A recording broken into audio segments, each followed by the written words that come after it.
திருச்சிற்றம்பலம்.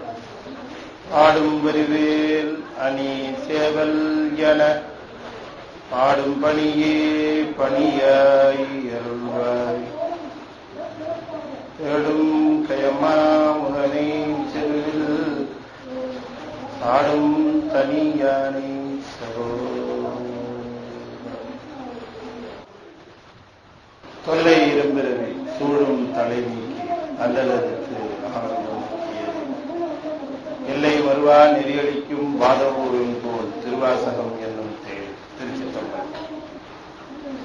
எழுதரு மறைகள் தேரா இறைவனை எல்லில் கங்குல் பொழுதரு காலத்தென்றும் பூசலை விடாது செய்.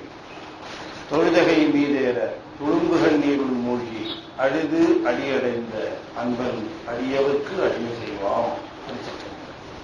அந்த சராசரங்களுக்கு எல்லாம் அதிபதியாக விளங்கக்கூடிய முருகப்பெருமானுடைய ஒப்பற்ற கருணையினாலே ஸ்ரீ நடராஜர் தமிழ் வேத பாராயண பக்தின சபையில மார்கழி திருவாதிரையை ஒட்டி மிகச் சிறப்பாக நிகழ்ந்து கொண்டிருக்கக்கூடிய திருவாதிரை பெருவிழாவில 4ஆம் நாளான இன்று தொடர்ந்து நாம் மணிவாசக பெருமான் அருளி செய்த திருவாசகத்திலே சிவபுராணம் பகுதியை தொடர்ந்து சிந்திப்பதற்கு திருவருள் கூறினார்.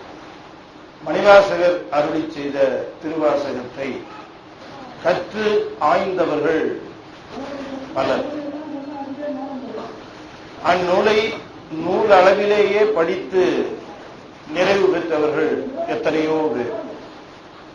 அவர் அருளி செய்த திருவாசகத்தை அனுபவமாகவே கருதி அதனுள் மூழ்கி அந்த அனுபவத்தை எய்தியவர்கள் மிகச் சிலர்.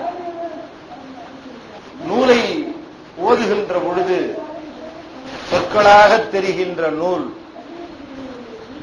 நாட்கள் செல்ல செல்ல எழுத்துக்கள் மறைந்து ஒலிகள் மறைந்து அனுபவங்கள் மட்டுமே சிந்தையிலே நிற்கின்ற அனுபவத்தை உணர்ந்தவர்கள்.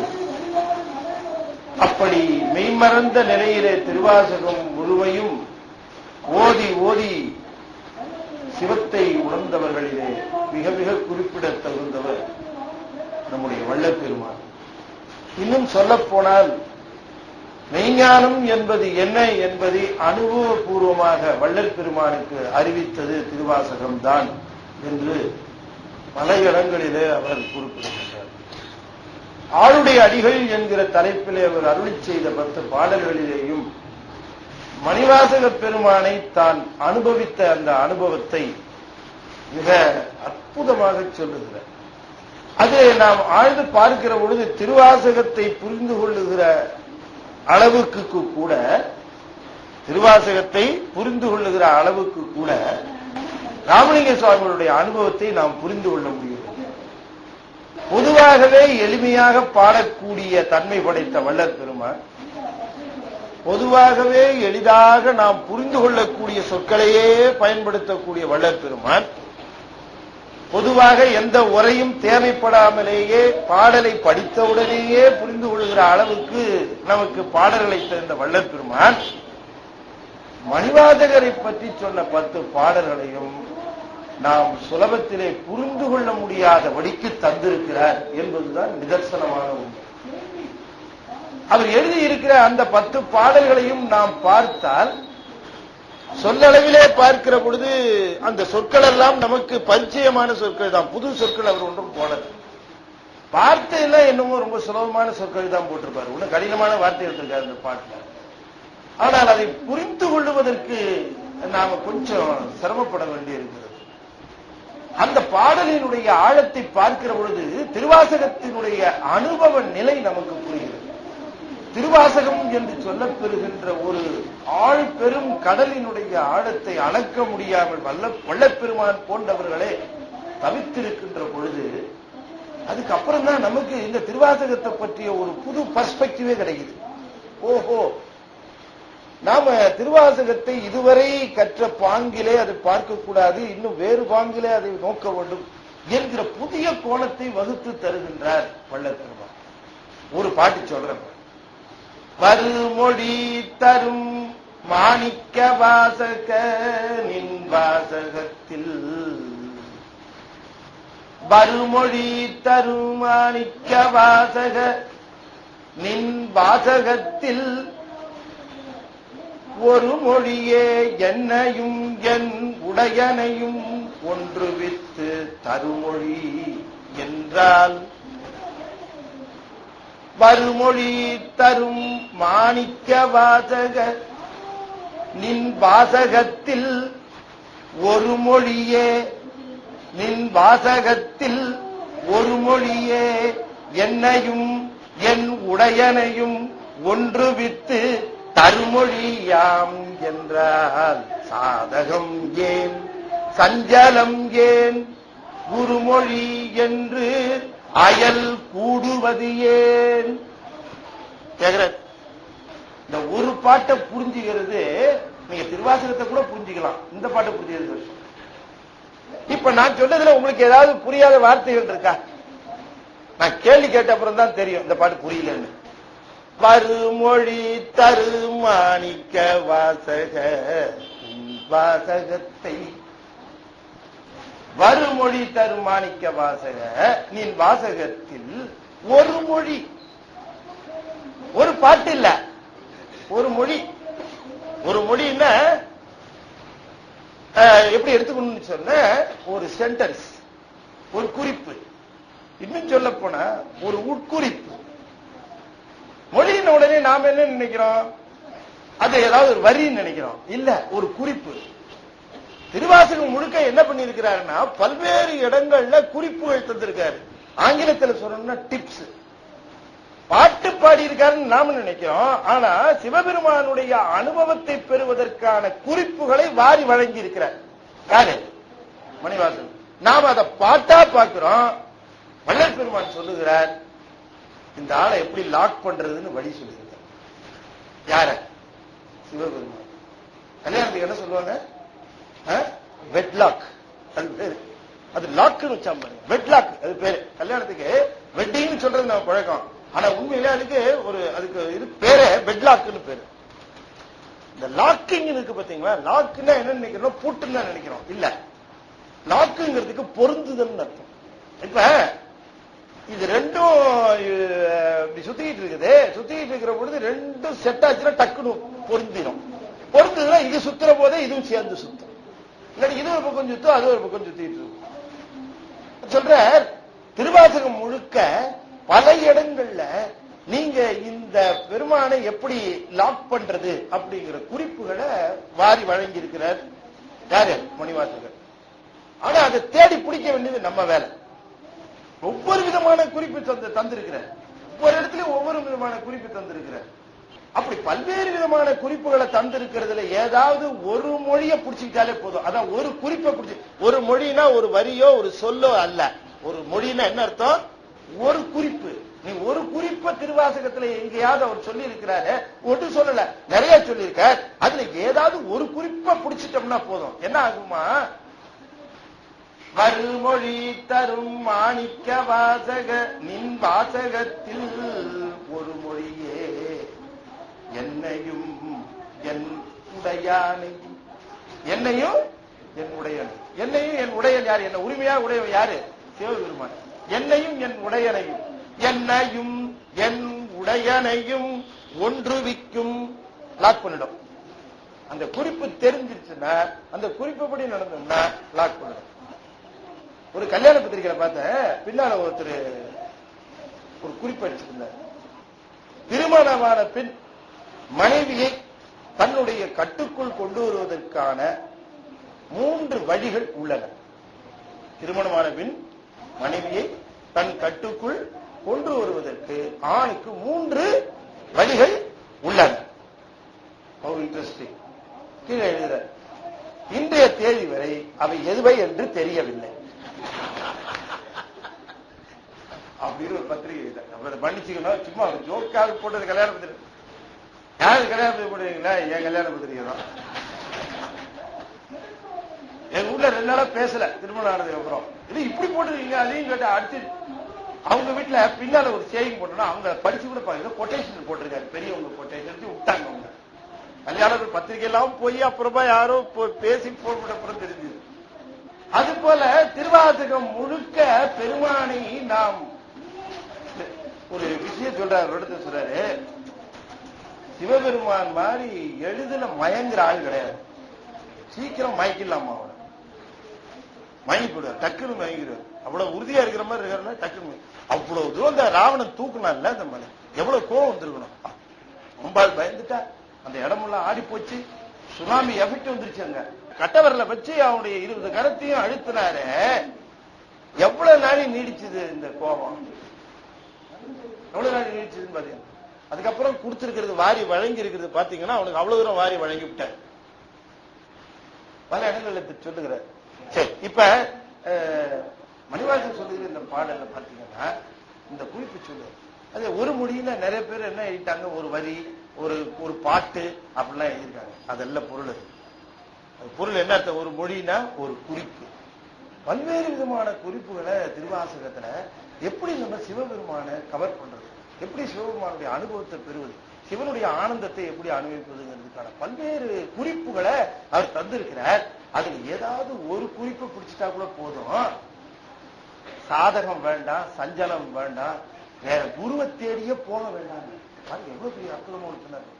எதுக்கு குருன்னு? குரு தேவையில்லை, குரு மொழி தேவை. அங்க எல்லாமே கிடைச்சிருச்சு. குருவின் மூலமாக நீ எதை அடைய வேண்டுமோ அதை திருவாசகத்தினுடைய ஒரு மொழியினாலே அடைந்து விடலாம் என்று வள்ளல் பெருமான் சொல்லுகிறார். இப்ப பாட்டு தெளிவா தெரிஞ்சு போச்சா? தெளிவாயிடுச்சா? தெளிவாயிடுச்சு நினைச்சப்பத்தான் இந்த பாட்டு ரொம்ப தெளிவா தெரிஞ்சு போச்சு, அதுதான் அர்த்தம் அப்படின்னு தெரிஞ்சப்பத்தான் ஒரு பெரிய சிக்கலே வந்து. என்ன சிக்கல்னா, வருமொழி தரும் மாணிக்க வாசகன்னார. அது என்னது வருமொழி? வருமொழி தரும் மாணிக்க வாசக நீ வாசகத்தில், அப்புறம் எல்லாம் முடிஞ்சு போச்சுப்ப. வருமொழி தரும் மாணிக்க வாசக நீ வாசகத்தில் ஒரு மொழியே என்னையும் என் உடையனையும் ஒன்றுவிக்கும் என்றால் இனி சாதகம் என், சஞ்சலம் என், குருமொழி என்று அயல் நெறி கூடுவது என் அப்படின்னு கேட்கிறார். சரி, எல்லாம் புரிஞ்சிச்சு, அந்த மொழிங்கிற நுட்பமும் நமக்கு தெரிஞ்சு போச்சு. இப்ப இந்த பாடல் ஓரளவு நமக்கு தெளிவா இருக்குங்கிற பொழுது வருமொழின்னு ஒரு வார்த்தை போட்டிருக்காரு பாருங்க. அதுதான் நம்முடைய அந்த வள்ளல் பெருமானுடைய அந்த அனுபவம். இது உண்மையிலே பொருள் என்னன்னே தெரியல. வருமொழி தரும் மாணிக்க வாசக நின் வாசகத்தை ஒரு மொழியே, வருமொழி தரும் மாணிக்க வாசகனின் வாசகத்தில் ஒரு மொழியே என்னையும் என் உடையனையும் ஒன்றுவிக்கும் எனில், என்னையும் எங்க பெருமானையும் ஒன்றாக சேர்க்கிற அந்த மொழி உன்னுடைய திருவாசகம் அப்படிங்கிறது நமக்கு தெளிவா தெரியுது. ஆனா வருமொழி தரும் மாணிக்க வாசகன்னால என்ன அற்புதங்கிறீங்க நீங்க. இந்த வருமொழி தரும் மாணிக்க வாசக, திருவாசகம் தரும் மாணிக்க வாசக, திருவாசகம் பாடிய மாணிக்க வாசக, இப்படி எப்படி சொன்னாலும் நம்ம புரிஞ்சு இருந்திருப்போம். வருமொழி தரும் மாணிக்க வாசகனை என்ன வருமொழி? ரொம்ப ஆழமா பார்க்கிற போது நமக்கு ஒரு செய்தி தெரியுது. வருமொழி அப்படின்ன போது இந்த உலகத்துல வந்து எல்லா நூல்களும், வேதமே சொல்லுது, எல்லா நூல்களும் பொருள் பிரபஞ்சம் முதல்ல ஒடுங்கும், சொல் பிரபஞ்சம் ஒடுங்கும். பிரபஞ்சம் ரெண்டு, சொல் பிரபஞ்சம் பொருள் பிரபஞ்சம், சத்த பிரபஞ்சம் பொருள் பிரபஞ்சம் ரெண்டு இருக்குது, ரெண்டும் ஒடுங்கும். எல்லாம் ஊழி காலத்துல சிவபெருமான் எல்லாவற்றையும் ஒடுக்குவான். அப்ப சிவபெருமான் இந்த உலகிற்கு தந்த வேதங்களும் ஒடுங்கும், எல்லாம் ஒடுங்கி போகும். எல்லாம் எங்க ஒடுங்கும்? அவங்ககிட்ட தான் ஒடுங்கும், எல்லாம் ஒடுங்கும். அடுத்த ஊழி காலத்துல எதை எதையெல்லாம் திரும்ப தரணும்னு அவன் முடிவு பண்ணி அதை தருவான். அடுத்த ஊழி காலத்துல அதுல சிலதை நிறுத்துவான், சிலதை கொடுப்பான், சிலதை மாத்துவான், இப்படி எல்லாம் செய்வான். ஆனால் ஊழிக்காலத்துல ஒடுங்காமல் ஒரே ஒரு பொருளை மட்டும் வைத்திருப்பான் தனக்கு துணையாக. அது எதுன்னு கேட்டா அதுதான் திருவாசகம். அதை ஊழிக்காலத்திலே ஒடுக்காமல் ஊழிதோறும் வரும் திருவாசகம் வருமொழி தரும். ஊழிதோறும் திருவாசகம் வருவதற்காக எழுதி வாங்கிக்கிட்டான்னா என்ன அர்த்தம்? வேற ஒண்ணும் இல்ல. எழுதி வாங்கினதான் தெரியுமா?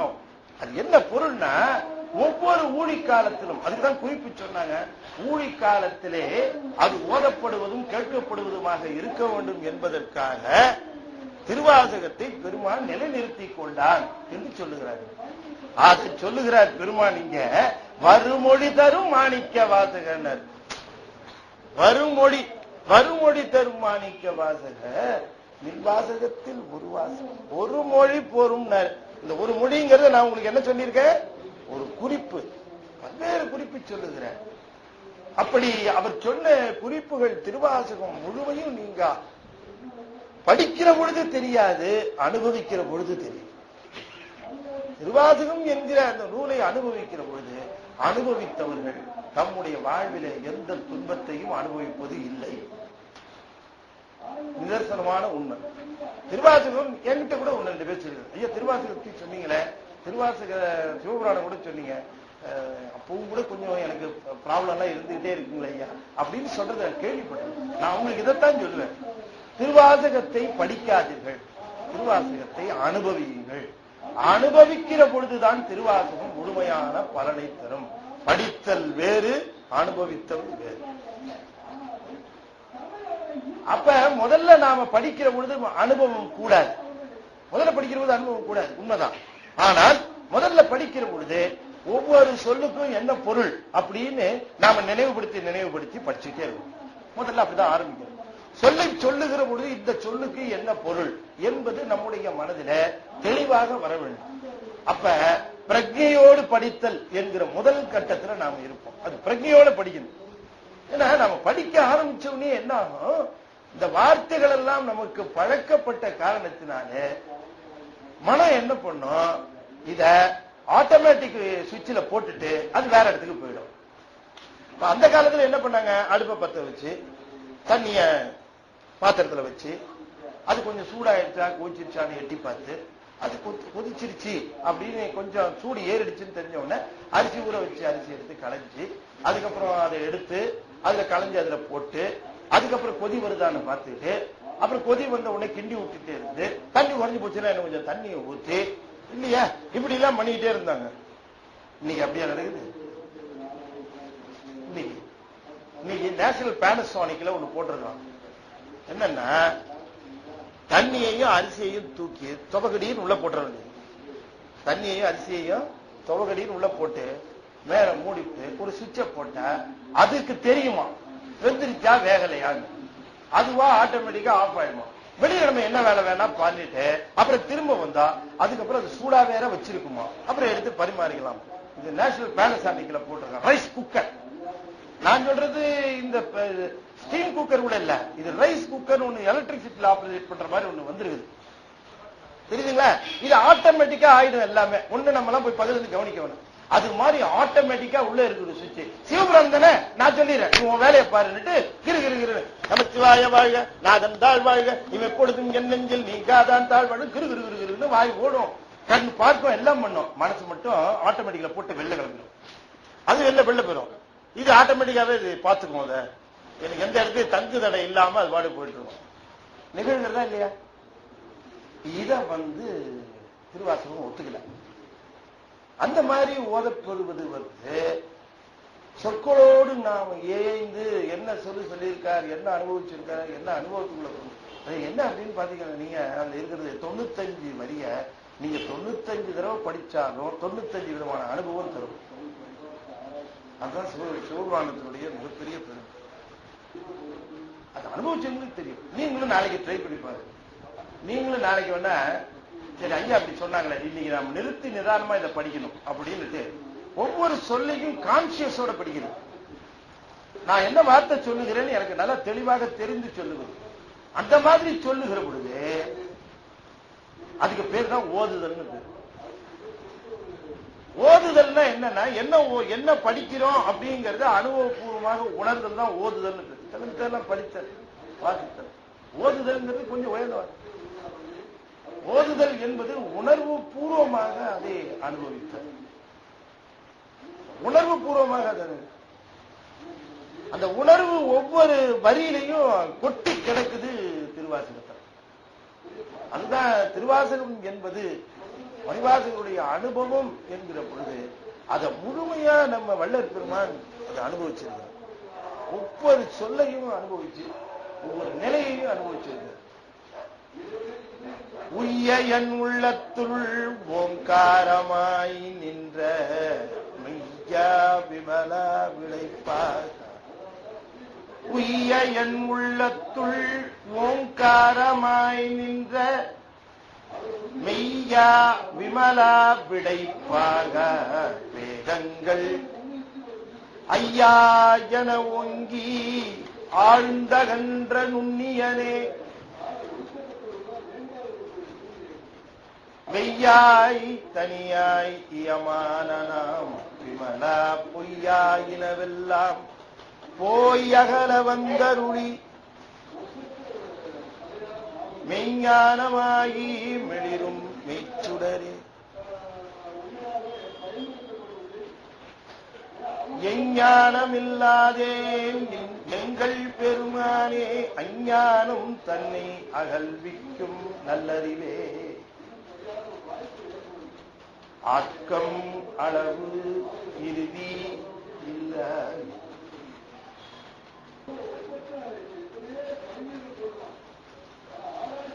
உய்ய என் உள்ளத்துள் ஓங்காரமாய் நின்ற அப்படின்னு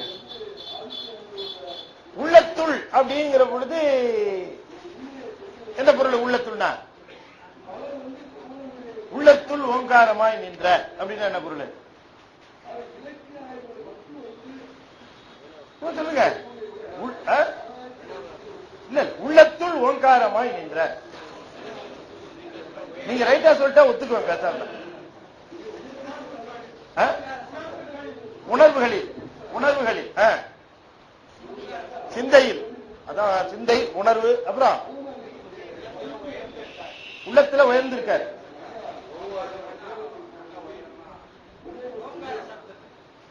உள்ளத்துள் ஓங்காரமாய் நின்ற அப்படின்னு சொல்றாரு இல்லையா? அது கொஞ்சம் முக்கியமான இடம். அதனாலதான் உங்ககிட்ட கேள்வி சொல்றேன். மித்த இடத்துல நானே சொல்லிட்டு போயிட்டே இருப்பேன். உய்ய என் உள்ளத்துள் ஓங்காரமாய் நின்ற மெய்யா விமலா விடைப்பாக. வேதங்கள் ஐயா என ஓங்கி, அது ஐயா இல்ல, ஐயோ. ஐயோன்னு போட மாட்டார் அவர், அதனால ஐயான்னு போட்டார். அது ஐயா இல்ல. ஆனா எல்லாரும் ஐயா என்று கூப்பிட்டாங்க. வேற எங்க ஐயான்னு கூப்பிட்டுருக்கு? அது என்ன பண்ணிச்சான்? ரொம்ப நம்ம முயற்சி பண்ணி பார்ப்போம். முயற்சி பண்ணி பார்த்து கடைசியில் முடியலன்னு என்ன பண்ணுவோம்? ஐயோ. ராமனை பத்தி கம்மன் சொல்லுகிற பொழுது அவருடைய அழக வர்ணிக்கிறாரு. அழக வர்ணிக்கிற பொழுது பாட்டை எழுதுறாரு. மையோ கருமையா இருக்குது மையே, அதனால இவன் கார்நிறவண்ணன், அதனால மை போல இருக்கிறான் அப்படிங்கிறதுக்காக மையோ. ஆனா அவருக்கு கொஞ்சம் சங்கடமா போச்சு. மையன்னா அது ரொம்ப கருமையா இருக்குமே தவிர அதுல ஒளி இருக்காது, பிரைட்னஸ் இருக்காதுன்னு நினைச்சார். உடனே என்ன பண்ணார்? மரகதமோ, மரகதத்துல கருமையும் இருக்கும் ஒளியும் இருக்கும் இல்லையா? அதனால மரகதமோ அப்படின்னார். அப்ப கூட அவருக்கு மன சமாதானம் இல்ல. மரகதம்னு சின்னதா இருக்கும். இப்ப திரண்ட புஜபல பராக்கிரமத்தோடு திரண்ட மேனி உடையவனாக விளங்குகிறான். யாரு? ராம. அப்ப அவனை கொஞ்சம் சின்ன மரகதம்னு சொல்லி ஒரு சின்ன மணி. அதனால அது சொல்ல சின்னதா இருக்குமே. அதனால என்ன பண்ணார்? மையோ மரகதமோ அப்படின்னு ஒரு மன சமாதானாக மறி கடலோ, கடல்ல ஒளியும் இருக்கு கருமையும் இருக்கு, பெருசா இருக்குது. அதான் சரியான பொருத்தம் அப்படின்னு நினைக்கிறார். நினைச்ச மறு வினாடி அது உப்பு கரிக்குங்க, உள்ளத்துக்கு பயன்படாது மற்றவங்களுக்கு. அது எப்படி சொல்றதுன்னு யோசனை பண்ணார். சரி, அப்ப இன்னொன்னு சொல்லிடுவோம்னு சொல்லிட்டு மையோ மரகதமோ மறிகடலோ, அதுவும் உப்பு கரிக்கும், அதனால அதை விட சிறந்தோம் மழை முகிலோ. மழை முகில் பெருசா இருக்கும், கருமையா இருக்கும். ஒளி படைச்சுதான் இருக்கும். நல்ல நீர், சுத்தமான நீர் கொண்டதா இருக்கும். இதுதான் சரியான பொருத்தம் நினைச்சாரு. டக்குன்னு ஒருத்தன் கேட்டான், மழை பெஞ்ச பிறகு வெளுத்துருமே. டக்குன்னு யோசனை வந்தது, என்னதான் சொல்றதுன்னு தெரியல. அடுத்து என்ன சொல்றது, ஐயோ அப்படின்னு. முடியல என்ன சொல்லிட்டாரு, ஐயோன்னு விட்டாரு. யாரு? கம்பரு. அது மாதிரி இங்க சொல்றாரு. இங்க வேதங்கள் எல்லாம் என்ன பண்ணுதான், ஐயோ என அது ஐயான்னு போட்டார். அது எப்பவுமே சுவாமி அமங்கல சொல் பயன்படுத்த மாட்டார். ஆதியும் அந்தமும் இல்லா அரும் பெரும் சோதியையாம் பாட கெட்டையும் வாழ்த்தடங்கன் மாதே வளருதியோ மண் செவியோ நின் செவிதான். இந்த முதல் பாட்டுல பாத்தீங்கன்னா, ஆதியும் அந்தமும் இல்லா அரும்பெரும் சோதியை யாம் பாட கேட்டையும். அந்த பெண்கள்லாம் சொல்லுங்கிறார்கள். ஒரு பெண்ணு உறங்குறா, மித்தவங்க எல்லாம் எழுப்புறாங்க. நீ முன்னாடி நாள் சொன்னீங்க, நான் எழுந்து தயாரா இருந்து உங்களை எல்லாம் வரவேற்பேன்னு சொன்னீங்க. இப்ப நாங்கெல்லாம் பாடிக்கிட்டே வரோம், நீ உள்ள இருக்கிறீ, நீ இப்படி அப்படின்னு சொல்லுகிற மாதிரி அமைச்சிருக்கிற. அதனால அவங்க வருகிற பொழுதே ஆதியும் அந்தமும் இல்லா அரும்பெரும் சோதியை யாம் பாட கேட்டையும். நாங்க நீ என்ன பண்ணிருக்கணும், நாங்க வரத்துக்கு முன்னாடியே நீ தயாராகி கதவை திறந்து எங்களுக்காக காத்துக்கிட்டு இருக்கணும். அப்படி காத்துக்கிட்டு இருக்கலன்னா கூட நாங்க வந்த சத்தத்தை கேட்டாவது எழுந்திருச்சு கிளம்பிட்ட மாதிரி பாவலாவது பண்ணணும். அதுவும் பண்ணாம இன்னும் படுத்து தூங்கிட்டே இருக்கிறீன்னு கேக்குறா. மாதே கண் வளருதியோன்னா, வாழ்த்தடங்கன் மாதே வளருதியோ. அங்க இன்னும் உறங்குறியான்னு கேட்க வந்தார். உறங்குறியான்னு கேட்கறது ஒரு அமங்கல சொல் இல்லையா? அது முதல் பாட்டுல போய் அதை போடலாமான்னு நினைச்சாரு. கண் வளருதியோடு கேட்டார். யாரு? நம்ம சாரி. வாழ் தடம் கண் மாதே வாழ்த்தடங்கன் மாதே வளருதியோ. அந்த வளருதியோ கூட தனியா பிரிச்சுட்டாரு. வாழ்த்தடங்கன் வளருதியோ இல்ல, வாழ்த்தடங்கன் மாதே வளருதியோ. வளருதியோ கண் வளர்தல் தான் அதுக்கு பேரு. உறங்குறதுன்னு சொல்லக்கூடாது. குழந்தைய பார்த்து கூட கண் வளருதல் தான் சொல்லணும். கண் வளர்கிறாயா, கண் வளரு அப்படிதான் சொல்லணும். கண்ணை மூடுதா பாரு சனி. சீரியல் போடுற நேரத்தில் கொட்டை கொட்டை மூச்சு பார்த்துட்டு இருக்கு. அப்படி வீட்டுல கண் வளர்தல்ங்கிறது ஒரு மங்கள சொல்ல. உறக்கம்னு பாருங்க. எதுக்கு சொல்ல வரேன்னா, சுவாமி அதை பயன்படுத்துற. வன் செவியோ என் செவிதான், வன் செவியோ நின் செவிதான். கண்ணும் மூடி இருக்கு, காதும் அடைச்சிருக்கு. ஒலியும் வேலை செய்யல, ஒலியும் வேலை செய்யல. ஒலியும் ஒளி ரெண்டுமே அவுட்டு. ஒளி ரெண்டும் அவுட்டு. அது சொல்றாரு எடுத்த பாட்டிலேயே. ஒலியும் இல்ல, ஒளியும் இல்ல, நாதமும் இல்ல, விந்தும் இல்ல. எப்படி அவன் திருவடியை பார்க்கிறது? எழுந்திருச்சுக்கோ அப்படிங்கிற. சிவபெருமானுக்கு திருவடி, நாதம், விந்து, ஒலியும் ஒளி. அது சொல்ற மங்கள சொல்லுது. அங்க கூட ஐயோன்னு அந்த வேதங்கள் சொல்லிச்சான். பார்க்க முடியல, ஓலமிட்டன வேதங்கள் தான். அதை என்ன பண்ணாரு சுவாமி அமங்கலம். இல்லாட்டி ஏன்னா எப்படி ஆரம்பிச்சாரு? நமச்சிவாய வாழ்க வாழ்கன்னு ஆரம்பிச்சவர் இல்லையா? மங்கள சொல்ல ஆரம்பிச்சவர். ஐயோன்னு சொல்லுவார, ஐயான்னு. ஐயா பசிக்கிறவன் என்ன சொல்லுவான்? ஐயோ பசிக்குதுன்னு சொல்ல வருவான். ஐயா பசிக்குதேம்மா. இது போலதான் இங்க உய்ய என் உள்ளத்துள் ஓங்காரமாய் மெய்யா விமலா விடைப்பாக. என் உள்ளத்துள் உய்ய ஒரு பக்கம் வச்சிருங்க. என் உள்ளத்துள் ஓங்காரமாய் நின்ற. உள்ளம்ங்கிறது இந்த இடத்துல நெஞ்சம்னு பொருள் எழுதியிருக்காங்க. நெஞ்சம் கிடையாது, உயிர்னு அர்த்தம். உள்ளம்னா என்ன அர்த்தம்? உயிர். உயிருக்குள்ள சிவம் எப்படி இருக்கிறது? உயிருக்கு உயிராக இருக்கிறது. நான் நேற்றைய தினமே சொன்னேன், உடம்பு இயங்குவதற்கு காரணம் உயிர் அல்ல. உடம்பு இயங்குவதற்கு காரணம் உயிர் அல்ல. இன்னும் யாரு? சிவம். சிவம் உயிரை இயக்கினால்தான் உயிர் உடலை இயக்க முடியும். சிவம் இயக்கலைன்னா உயிர் இயங்காது, உயிர் இயங்கலைன்னா உடலை. இல்லாட்டி தானாக ஒரு உயிருக்கு ஒரு உடலை இயக்கக்கூடிய வல்லமை கிடையாது. சிவம் இயக்குனாதான். அவனன்றி ஓர் அணுவும், அணுனா ஆன்மான்னு அர்த்தம், உயிர்னு அர்த்தம். அணுனா ஆட்டம் நினைச்சுக்காதீங்க. அணு என்றால் என்ன பொருள்? ஆன்மான்னு அர்த்தம். ஆன்மாவுக்கு அணுன்னு பேரு. அவனன்றி ஓர் அணுவும் அசையாதுன்னா அவன் இல்லாம எந்த உயிரும் இயங்காதுன்னு அர்த்தம். அதுதான் அந்த பழமொழி. அப்ப இந்த உயிருக்கு உள்ள எப்படி இருக்கிறான்? உயிருக்கு உயிராக விளங்குகிறான். சிவம் உயிருக்கு உயிராக விளங்கி உயிரை இயக்க உயிர் உடலை இயக்குகிறது.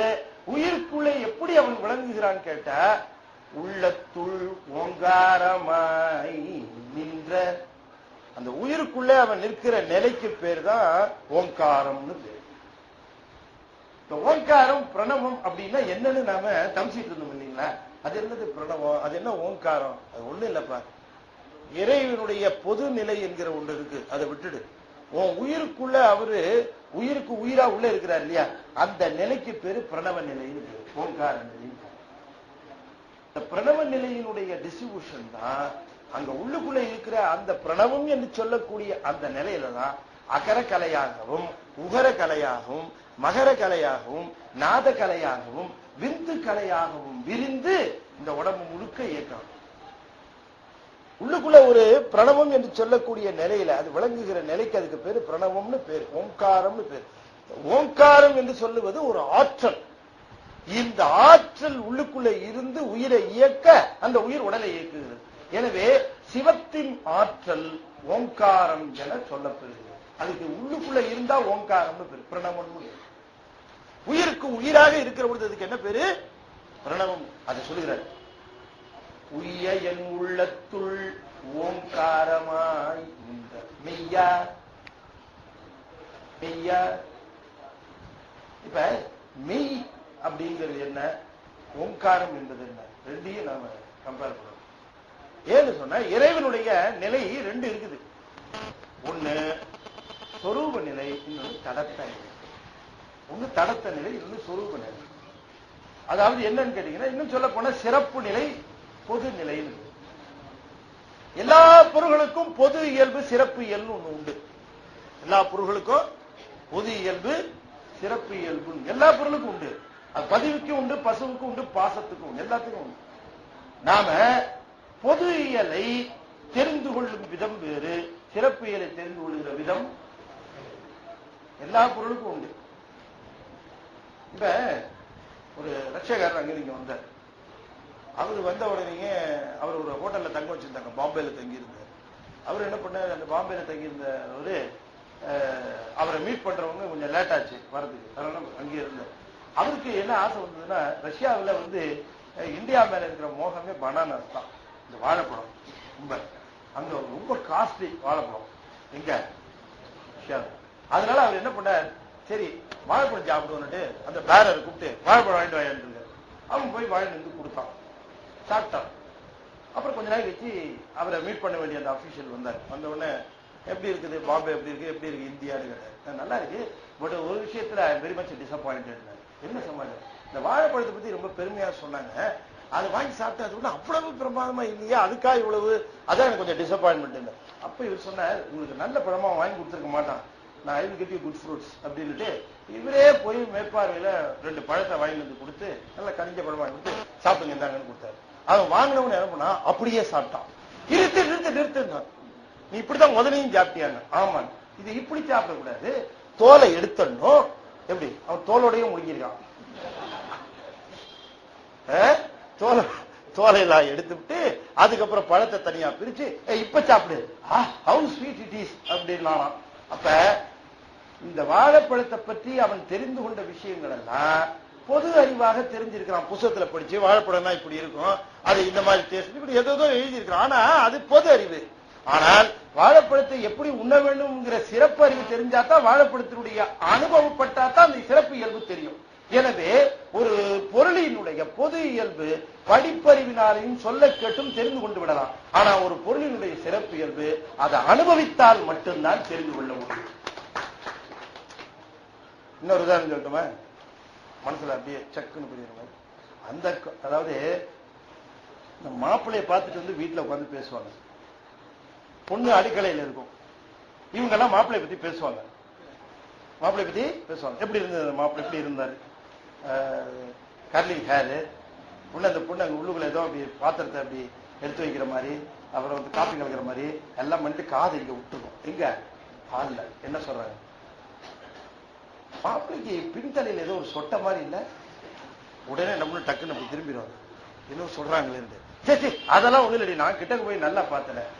பாத்தியா நீ? இல்ல இல்ல இல்ல, அதெல்லாம் உள்ள இருந்து இந்த பொண்ணு கேட்டுக்கிட்டே இருக்கும். நீங்களே என்ன பாக்குற விதத்துல இருந்து ஒண்ணு தெரியுது, எந்த காலத்தை பத்தி இவர் பேசிட்டு அப்படின்னு. ஒரு 50 வருடங்களுக்கு முன்பாக, 50 வருஷத்துக்கு முன்னால எங்க சிஸ்டர்லாம், எங்க சிஸ்டர் திருமணம்ல நல்லா சின்ன பிள்ளை, நல்லா அதாவது மாப்பிள்ளைய பொண்ணு பார்க்கவே முடியாது, பொட்டாதான் பார்க்கவே முடியாது. என் சிஸ்டர் பார்த்தது இல்ல. பாத்தீங்க அப்ப எப்படி இருந்திருக்கும்? நான் திருச்சியில இருக்கிற பொழுது சொல்றேன் நான். அப்ப இத்தனை பேரும் மாப்பிள்ளைய பத்தி சொல்லிட்டு இருப்பாங்க பாருங்க. இத்தனையும் இந்த பொண்ணு உள்ளுக்குள்ள இருந்து கேட்டுட்டு இருக்கோம். என்னென்னலாம் டேட்டா சொல்றாங்க, என்னென்ன டீடைல்ஸ் அப்படின்ட்டு ஒரு மாதிரி ஒரு பிக்சரைஸ் பண்ணோம். போட்டோ வேற பார்க்கும். இதெல்லாம் தெரிஞ்சுக்கும். திருமணமான உடனேயே அவங்க அப்பா கிட்டே வந்து சொல்லுவோம், அப்பா ரொம்ப கோவக்காரப்பா, நீங்க செய்யறேங்கிறதெல்லாம் சீக்கிரம் செஞ்சிருங்கப்பா நீங்க அப்படின்னு அது சொல்லும். இப்ப எப்படி மாப்பிள்ளைய பத்திய விவரங்களை அவர் உயரமா, செவப்பா, கருப்பா என்கிற விவரங்களை எல்லாம் பொண்ணுக்கு இவங்க சொல்லிட்டு இருந்தாங்க கல்யாணத்துக்கு முன்னாடி. கல்யாணத்துக்கு அப்புறம் மாப்பிள்ளையோட சிறப்பு செயல்களை எல்லாம் பொண்ணு இவங்களுக்கு சொல்லிட்டு இருந்தாங்க. அப்ப இவங்க சொன்னது பொது நினைவு, பொது இயல்பு, அந்த பொண்ணு சொல்றது சிறப்பு இயல்பு. இவங்க எல்லாம் படிச்சு சொல்லி கேட்டது, அந்த பொண்ணு அனுபவிச்சு சொல்றது, அதான் அனுபவ அறிவு. சிவனை பத்தி நான் என்னவோ சொல்றேன், நீங்களும் கேட்டுட்டு இருக்கீங்க, படிக்கிறோம், எல்லாம் ரைட்டு. அது அவனுடைய பொது இயல்பை தான் நீங்க தெரிஞ்சுக்க முடியும். ஆனா நீங்களே சிவனை அனுபவிச்சாதான் அவனுடைய சிறப்பு இயல்பை தெரிந்து கொள்ள முடியும். அனுபவம் மட்டும்தான் சிறப்பு இயல்பு. அப்ப நாம தெரிஞ்சுக்கிறதுல இதெல்லாம் இப்படி இருக்கும் என்பதை தெரிந்து கொள்ளுகிற பொழுது நாம் பெறுகின்ற அறிவு பொது நிலைதான், பொது இயல்பு தான்.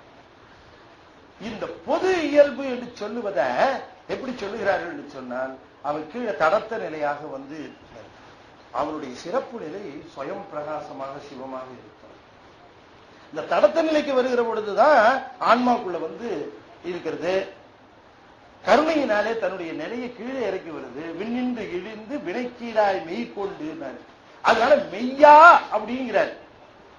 மெய்யா என்று கூப்பிடுகிற பொழுது, பெருமானே நீ உன்னுடைய சொரூப நிலையாக ஞான நிலை, ஞான நிலையிலிருந்து நீ கீழே இறங்கி உன்னுடைய மெய்யான தன்மையாக இருக்கக்கூடிய சுயம் பிரகாசமாக சிவமாக இருக்கக்கூடிய நீ என் உள்ளத்துல ஓங்காரமாய் வந்தாய். எனவே மெய் என்று சொல்லுவது அவனுடைய ஒரிஜினல் ஸ்டேட் நம்முடைய ஆன்மாக்குள்ள வந்திருக்கிறது. அவனுடைய கருணையினாலே ஆன்மாக்களை உய்விக்க வேண்டும் என்று வந்திருக்கிற நிலை. அது ரெண்டையும் சொல்லுகிறார். உய்யையில் உள்ளத்துள் ஓங்காரமாய் நின்ற மெய்யா, மெய்யா மேல இருந்தவனே, நீ உள்ளத்துள் வந்தவனே, ஓங்காரமாய் வந்தவனே. ஒவ்வொருத்தர் உள்ளத்திலையும் ஓங்காரமா இருக்கிறான், ஒவ்வொரு ஆன்மாக்குள்ளேயும் இருக்கிறான். ஆன்மாக்குள்ளேயும் இருக்கிறதுனால தான் ஆன்மா இயங்குகிறது. இப்ப நம்முடைய ஞானிகள் என்ன சொல்றாங்க, வெளியில பார்த்துட்டு இருக்கிறே கொஞ்சம் அப்படி திருப்பி பாரு, மரித்து நோக்குன்னு. கொஞ்சம் மரித்து நோக்கு. மரித்து நோக்குதல்ங்கிறதுக்கே உதாரணம் சொல்லுவாங்க. எப்படின்னு கேட்டீங்கன்னா, எப்படி மரித்து நோக்குதல் அப்படின்னா, பையில வச்சிருக்கீங்கன்னு வச்சுங்களேன், பைக்குள்ள உள்ளுக்குள்ள போட்டுட்டே இருப்பீங்க. இந்த பைய கையை சில சமயம் என்ன ஆகும், அந்த பையை எல்லாத்தையும் காலி பண்ணி வச்சிருப்பீங்க. அந்த பையில வேற ஏதாவது போடணும்னு கொடுக்குற பொழுது ஒரு முக்கியமான பொருளா இருக்கும். ஒரு முக்கியமான பொருள், ஒரு புத்தகமே இருக்குன்னு வச்சுக்கோங்க, நல்ல புத்தகம். அதை போட கொடுக்கும் பொழுது அந்த பைய அப்படி கொடுத்த உடனே அவரு இருங்க ஒரு நிமிஷம் இருங்க அப்படின்னு. என்னன்னு பை உள்ளுக்குள்ள என்னென்னவோ வச்சோம், காய்கறி வாங்கணும், கீரை வாங்கணும், எதோ வாங்கணும். தனியா இருந்தா என்ன பண்றது அப்படின்ட்டு கையை உள்ள விட்டு என்ன பண்ணுவார், பைய ஒரு இழுப்பார். இழுத்தவன என்ன ஆகும்னா, உள்பக்கம் எல்லாம் வெளிப்பக்கம் ஆயிடும், வெளிப்பக்கம் எல்லாம் உள்பக்கமா ஆயிடும்.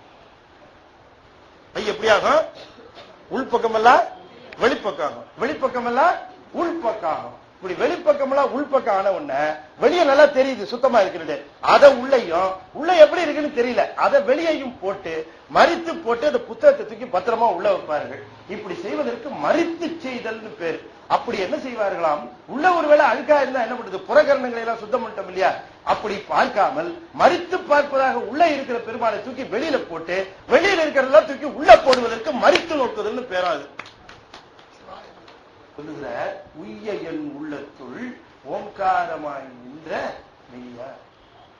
இன்னும் சொல்ல போனா, இரவு உறங்குகிற பொழுது நம்ம சைவ சித்தாந்தத்திலே என்ன சொல்லப்பெறுகிறதுன்னா, இப்ப பகல் 12 மணி இரவு 12 மணி தான் ரெண்டு முக்கியமான நேரங்கள்னு திருமூலரை சொல்லுகிறார். அப்படி இன்னொரு இடத்துல சொல்லுகிறேன். அந்த இடத்துல தோட்டம் நேரம் இந்த பகல் 12 மணி இரவு 12 மணிங்கிறது 2 முக்கியமான காலங்கள் சிவ வழிபாட்டுக்கு. சிவ வழிபாட்டுக்கு பகல் 12 மணி, ராத்திரி 12 மணி, ரெண்டுமே நமக்கு சரிப்பட்டு வராத நேரம். பகல் 12 மணிக்கு ஆபீஸ்ல இருப்போம், ராத்திரி 12 மணிக்கு டீப் ஸ்லீப். இல்ல சில பேர் டிவி கூட பார்த்துட்டு இருப்பாங்க இல்லையா? இது ரெண்டுமே ஒத்து வராத நேரம். ஆனா அந்த 2 நேரம் தான் சிவ வழிபாட்டுக்கு உகந்த நேரம். இது எப்படி நிகழ்கிறதுன்னு சொல்ற பொழுது இந்த மரித்து நோக்குதல் சொன்னேன், அதுக்காக சொல்றேன். பகல் 12 மணிக்கு உடலுக்குள்ள உயிர் ஒடுக்கம், உயிருக்குள்ள சிவம் ஒடுக்கம். ராத்திரி 12 மணிக்கு அப்படியே உள்டா, இதான் மரித்து. ராத்திரி 12 மணிக்கு சிவத்துக்குள்ள உயிர் ஒடுக்கம், உயிருக்குள்ள உடல் ஒடுக்கம். இப்படி ரிவர்ஸ் ஆயிடும். இது இரவு 12 மணிக்கு நடக்கும். அந்த நேரத்தில் பூஜை பண்ணவர் தான் நவீனந்தி அடிகள். அந்த நேரத்தில் அப்படி பூஜை பண்ணுகிற நிலைக்கு தான் ஒளி வழிபாடுன்னு பேரு. அந்த ஒளி வழிபாட்டைத்தான் வள்ளல் பெருமான் சொன்னாரே தவிர, நாம அகல்ல ஏற்றி வச்சிருக்கிறது ஒரு குறிப்பு. அவங்க எல்லாம் குறியீடத்தான் சொல்லுவாங்க. பெருமான் சொன்னதே உண்மையிலேயே வழிபாடு என்னன்னா, மரணமிலா பெருவாழ்வு எழுதுவதற்கும் மற்றதற்கும் சொன்ன ஒளி வழிபாடு எதுன்னு கேட்டா, இரவு 12 மணிக்கு உள்ள இருக்கிற சிவம் இருக்கு பாருங்க, அது ஜோதி வடிவில வெளியில வரும். அது சோதி வடிவில வெளியில வரும், குளோ ஆகும். அது குளோ ஆகுற பொழுது உயிர் தரிசனம் பண்ணும், அதுக்குள்ள அடங்கி நின்று தரிசனம் பண்ணும். உடம்பு எங்க இருக்கேன்னு தெரியாதபடிக்கு அது ஒடுங்கி போயிடும். தெரியல, நமக்கு ராத்திரி தூங்கும்போது உடம்பு எங்க இருக்குன்னு தெரியல. நம்ம உடம்பு எங்க போச்சுன்னு நமக்கு தெரியல, ஒடுங்கிடும். அப்படியே உடம்பு முழுவதும் ஒடுங்கி போகும், பிரஜையற்று போகும், ஒடுங்கி போகும். ஒடுங்கி போகிற உயிருக்கு அறிவு துணை செய்யாது. அறிவு மட்டும் துணை செஞ்சா அந்த ஜோதியை அது தரிசனம் பண்ணும். அப்படி தரிசனம் பண்ணவங்க தான் காலையில எழுப்ப வராங்க. ஆதியும் அந்தமும் இல்ல அரும்பெரும் சோதியை யாம் பாடன்னு சொல்றது அந்த ஜோதியை தான். அவங்க அந்த ஜோதியை தரிசனம் பண்ணிட்டு வராங்க. நாங்க பார்த்துட்டோமே அந்த ஜோதியை இரவு 12 மணிக்கு, நீ இன்னும் பாக்கலையா, பார்த்தியா, தூங்குனியான்னு கேட்கிறாங்க. அதுதான் அதுக்கு உள்பொருள். மாணிக்க வாசகர் லேஸ்பட்டவரா? அந்த பாட்டுக்கு அப்படி சாதாரணமா காலையில வந்து கதவை தட்டி எழுப்புறாங்கன்னு பொருள் எடுத்துக்க முடியுமா? நீங்க யோசனை பண்ணி பாருங்க. ஏன் வந்து இது ஞானிகள் வரைக்கும் இந்த பாட்டு தொட்டுச்சு, நீங்க கொஞ்சம் யோசனை பண்ணி பாருங்க. திருவாசக பாடல் ஞானிகளை உருக்கிரிச்சு போட்டு, ஜீவப்போப்பு உயர்ந்த யோக நிலையில் உள்ளவர் ஜீவப்போப்பு. அவங்களுக்கு அந்த வார்த்தையெல்லாம் சொல்ல தெரியாது. இல்லாட்டி அது ஒரு முறையா ஏற்படுத்தி போயிருப்பாரா? தினம் காலையில ஒரு தடவை, சாயந்தரம் ஒரு தடவை திருவாசகம் முற்றோதல் ரோம் நகர்ல, வேட்டிக்கன் நகர்ல நிகழ்ந்து கொண்டிருக்கிறதே, இது உலகம் முழுவதும் தெரியுமா இந்த செய்தி? வேட்டிக்கன் நகர்ல, ரோம்ல தினந்தோறும் காலையில ஒரு தடவை, சாயந்தரம் ஒரு தடவை நமச்சிவாய வாழ்கள் ஆரம்பிச்சா கடைசியில் அச்சோபத்து வரைக்கும் அத்தனை பாடல்களும் தினந்தோறும் முற்றோதல் செய்யப்படுகிறது. தினம் 2 முறை ரோம் நகரிலே வேட்டிக்கன் சிட்டியில எழுதி வச்சுட்டு போயிட்டாரு. ஆட்சி பண்ணுது திருவாசகத்துல. இப்ப நான் சொன்ன பார்த்தீங்களா, இது மாதிரி எத்தனையோ குறிப்பை தந்திருக்கிறார். இது கூட ஒரு குறிப்பு தராரு அவரு. இது ஆதியும் அந்தமும் இல்ல அரும்பெரும். இதை பிடிச்சாருங்க யாரு? வள்ளல் பெருமான். இதான் அருட்பெரும் ஜோதினார். இந்த சோதியை தரிசனம் பண்ணவர்கள் எதிலையும் சோதி காண்பார்கள். நீங்க யோசனை பண்ணி பாருங்க. நவீனந்தி அடிகள் இரவு 12 மணிக்கு பூஜை பண்ணவர். நீங்க பெரிய புராண பாட்டை எடுத்து பார்க்கலாம். சாமமும் பகலும் நடுராத்திரியில பூஜை பண்ணவர் அவரும். அந்த அம்மா எடுத்து வச்சிருப்பாங்க எல்லாம் தயாரா. நீங்க நவீனந்தி அடிகள் போய் புராணத்தை, பெரிய புராணத்தை படிச்சு பாருங்க. அவர் எப்ப பூஜை பண்றவருன்னு, ராத்திரி 12 மணிக்கு பூஜை பண்றவர்னு எழுதியிருக்காரு. 12 மணிக்கு பூஜை பண்ணுகிறவரு அந்த ஜோதி தரிசனம் பண்றவர். அதனாலதான் விளக்குக்கு எண்ணெய் இல்லைன்னு அழுதுகிட்டு வந்து நின்ன உடனே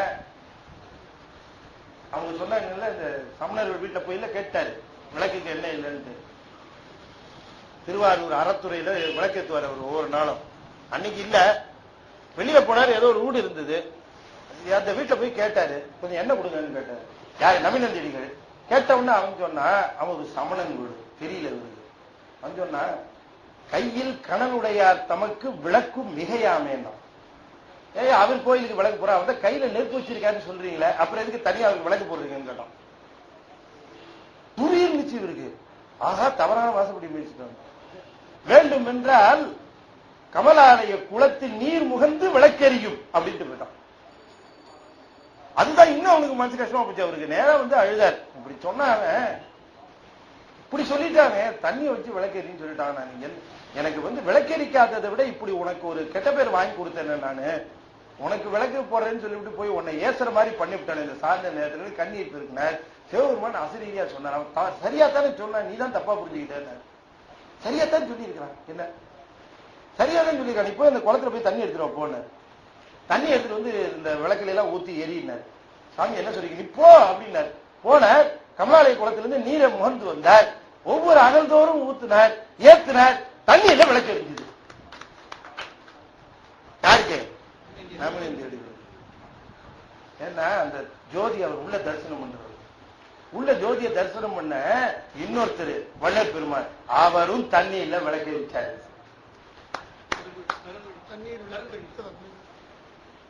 இதுக்கெல்லாம் லிங்க் இருக்குங்க, எல்லாத்துக்கும் லிங்க் இருக்கு.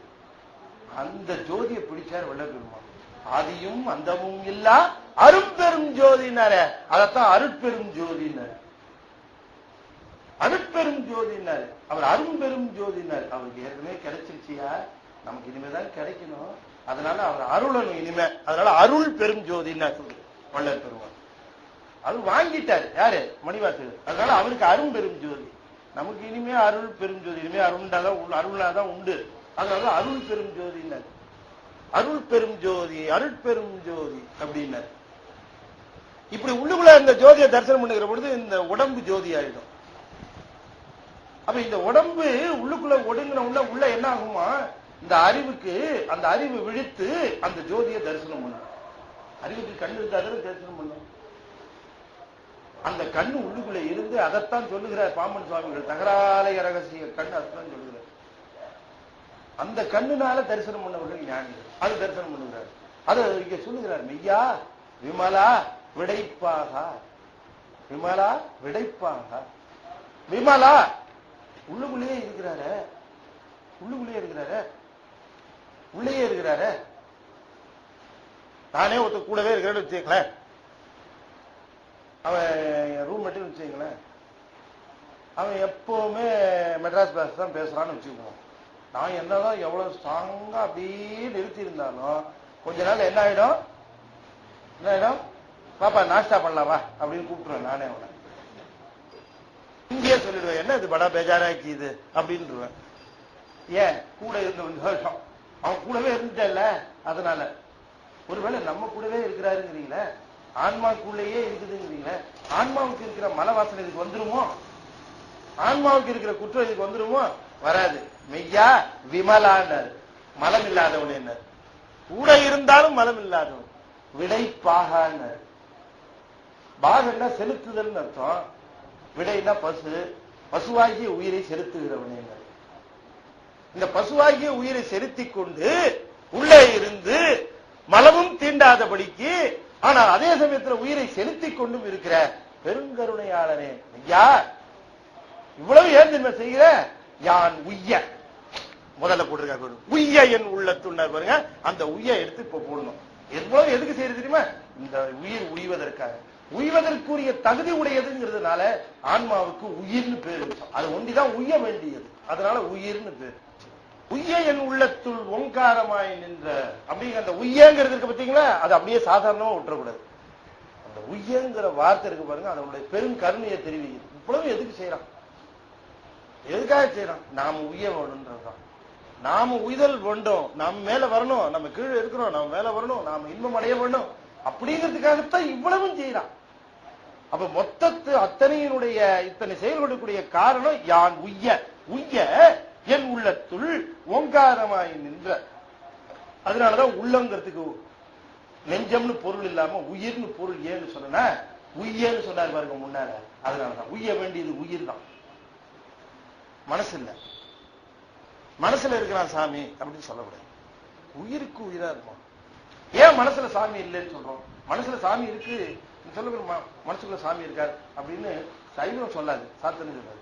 மனசுக்குள்ள இருக்காருன்னு சொல்லாது. உயிருக்குள்ளதான் இருக்குன்னு சொல்றோம். ஏன் மனசுல இருக்குன்னா மனசு அவ்வளவு குப்பை கூலமா இருக்கு. இல்லையா?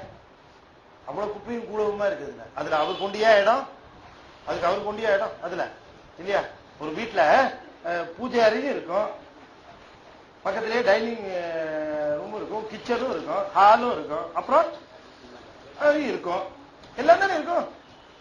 என்ன வீட்டை பிரிச்சு போர்ஷன் போட்டு கொடுத்துட்டோம், அவ்வளவுதான். அது மாதிரி அதே மனசுல போர்ஷன் போட்டு கொடுத்துருக்கிறோம். அந்த இடத்துல இறைவன் இருக்கான்னு சொல்ல முடியாது. கரணங்களை எல்லாம் தாண்டி உயிர் என்று சொல்லக்கூடிய அந்த உயிருக்கு உயிராக விளங்குகிறான். அதனால சொல்லுகிறார், இப்ப உயிருக்குள்ள அவன் இருக்கிற நிலைக்கு என்ன பேரு? ஓங்காரம். இப்ப நமக்கு பிரணவம்னா பொருள் தெரிஞ்சு போச்சா? ஓங்காரம்னா உரதம் ஓங்காரம்னா ஒண்ணும் கிடையாதுப்பா. சிவம் ஆன்மாக்குள்ள இருக்கிற ஸ்டேட்டுக்கு ஓங்காரம்னு பேரு, அவ்வளவுதான். அது உள்ளுக்குள்ள ஒரு ஆற்றலோட இருக்கு, அதுக்கு பேரு ஓங்காரம். அதுதான் எல்லாத்தையும் அகரமா இருந்து படைத்தல், உகரமா இருந்து காத்தல், மகரமா இருந்து ஒடுக்குதல், நகரமா இருந்து மறைத்தல், அதான் விந்து நாதம், இப்படி சொல்லக்கூடிய 5 நிலைகள் 5 கலைகளாக அது பிரியும். பிரிந்து இந்த உயிரை முழுவதும் அப்படியே இன் கண்ட்ரோல் வச்சிருக்கும். அது முழுக்க அது கண்ட்ரோல். ஏன்னா அந்தந்த காலத்திற்கு அந்தந்த வினைகளுடைய பயனை அதை அனுபவிச்சாதான் அது அந்த அந்த பிறப்பு எடுத்ததனுடைய நோக்கம் நிறைவேறும். எதுக்கு பிறப்பு எடுத்திருக்கிறோம்னா, நாம அனுபவப்பட வேண்டும்னு பிறந்திருக்கிறோம். அனுபவத்தை மிகச்சரியாக ஊட்டிவிட வேண்டும் என்பதற்காக மிகச்சரியாக அந்தந்த காலத்திலே அந்தந்த நேரத்தில் அதை ஊட்டி விட்டுருவார். அதுக்காக அவர் அங்கேயே இருந்துதான் அத்தனையும் ஒன்றாய் வேறாய் ஒன்றாய் செய்கிறார். உய்ய என் உள்ளத்துள் ஓங்காரமாய் நின்ற மெய்யா விமலா விடைப்பாக வேதங்கள் ஐயா என ஓங்கி ஆழ்ந்தகன்ற நுண்ணியனே, ஆழ்ந்தகன்ற நுண்ணியனே, வேதங்கள் ஐயா என ஓங்கி ஆழ்ந்து ஓங்கி ஆழ்ந்து அகன்ற நுண்ணியன்னர். ஆழ்ந்து அகன்ற நுண்ணியன்னர். ஆழ்ந்து இருக்குது, அகன்று இருக்கு, நுண்மையா இருக்குது. 3 குவாலிபிகேஷன் சொல்லுகிறார். ஞானத்தினுடைய தகுதிகள் அடங்கும். ஞானம் எப்படி இருக்கணும் அப்படின்னு கேட்டா, ஆழமா இருக்கணும், அகன்று இருக்கணும், கூர்மையா இருக்கணும், நுட்பமா இருக்கணும், ஷார்ப்பா இருக்கணும். ஆமா, வாரியார் சொல்லுவார், இது அப்படியே வேலினுடைய டெபினிஷன் என்று சொல்லுவார். ஆழ்ந்தகன்ற நுண்ணியனே அப்படின்னு சுவாமி சொல்லுவாங்க. அது வேலினுடைய ஞானம் தானே. வேலுங்கிறது ஞானம் தான், ஞானத்தினுடைய தன்மை போல விளங்குகிறது. ஐயா என ஓங்கி ஆழ்ந்தகன்ற நுண்ணியனே. அவன் என்ன செய்யறாரா? வெய்யாய் தனியாய் இயமான நாம். வெய்யாய் அப்படின்னா வெப்பம், தனியாய் குளிர்ச்சி, இயமான நாம் விமலா. இயமானன்றது ஆன்மாவை குறிக்கும். இயமானன் அப்படிங்கிறது ஆன்மா. இயமான நாம் அப்படின்னு சொல்லுவது ஆன்மாவுக்குள் இருக்கிற ஒருவனவன். அதைத்தான் இப்ப உயிருக்கு உயிராக இருக்கிற நிலை. இந்த உயிருக்கு உயிராக இருக்கிற நிலையிலே தான் உயிரை அனுபவப்பட வேண்டும் என்று எண்ணுகிற பொழுது அனுபவத்தை 2 விதமாகவும் கொடுப்பான். அனுபவத்தை எப்படி கொடுப்பான்? 2 விதமாகவும் கொடுப்பான். ஒரு அனுபவம் எப்படி விளையும்னு கேட்டா வெய்மையாக வெம்மையாக இருக்கும். இன்னொரு அனுபவம் எப்படி இருக்கும்னா தன்மையா இருக்கும். ஒரு அனுபவம் வெம்மையா இருக்கும், ஒரு அனுபவம் தன்மையா இருக்கும். ஒரு அனுபவம் கஷ்டமா இருக்கும், ஒரு அனுபவம் இனிமையா இருக்கும். ஒரு அனுபவத்தை துன்பமா கொடுத்துருவான், ஒரு அனுபவத்தை இன்பமா கொடுத்துருவான். அப்படி இன்பமும் துன்பமும் மாறி மாறி வருவதற்கு காரணம் ஆன்மாக்குள்ளே அவன் அமர்ந்து வினைப்பயனை ஊட்டுவதுதான் காரணம். அப்ப வெய்யனாய் தனியனாய் இயமான நாம் விமலா. ஏன் இவ்வளவு செய்கிறான் தெரியுமா? பொய்யாயினவெல்லாம் போயகல வந்தருளி. இந்த இடத்துல உங்களை ஏதாவது முக்கியமான கேள்வி கேட்க. பொய்யாயின எல்லாம் போயகல வந்தருளி அப்படின்னு சொல்றாரா இல்லையா? நம்ம எத்தனை தடவை படிச்சிருக்கோம்? படிச்சிருக்கோமா இல்லையா? சரி, இது என்ன பொருள்? பொய்யாயின எல்லாம் போயகல வந்தருளி, பொய்யாயின எல்லாம் போயகல வந்தருளி. இத போனதெல்லாம் திரும்பி வந்துருமா? பொய்யாயின எல்லாம் போய் அகல வந்தருளி. ஏன்னா படிக்கிற வேகத்துல பார்த்தா பொய்யாயினவெல்லாம் போய் அகல வந்து அருளி. பொய்யெல்லாம் போயிட்டு போற மாதிரி போயிட்டு எல்லாம் திரும்ப வந்து சேர்ந்து அப்படியே அதுக்கு அர்த்தம் அந்த வேகத்துல படிக்கிற பொழுது அது என்ன பொருள்? பொய்யாயின எல்லாம் போய் அகல வத்தருளி மெய்ஞானமாகி மிளிர்கின்ற மெய்ச்சுடரே. அப்ப ரெண்டையும் கம்பைன் பண்ணி ஏதோ ஒரு பொருள் இருக்கு, சொல்லுங்க பார்க்கலாம்.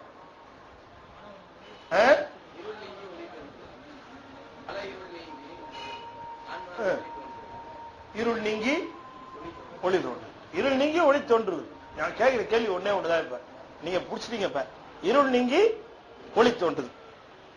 இருள் நீங்கியதால் ஒளி வந்ததா, ஒளி வந்ததால் இருள் நீங்கியதா?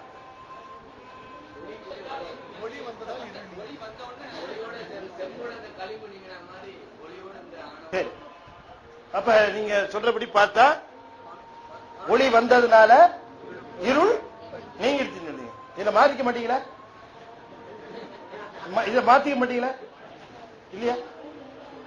அப்ப நாம குற்றத்தோட இருந்துகிட்டே இருக்க வேண்டியதுதான். என்னைக்கு வரானோ எல்லாம் போயிடும்.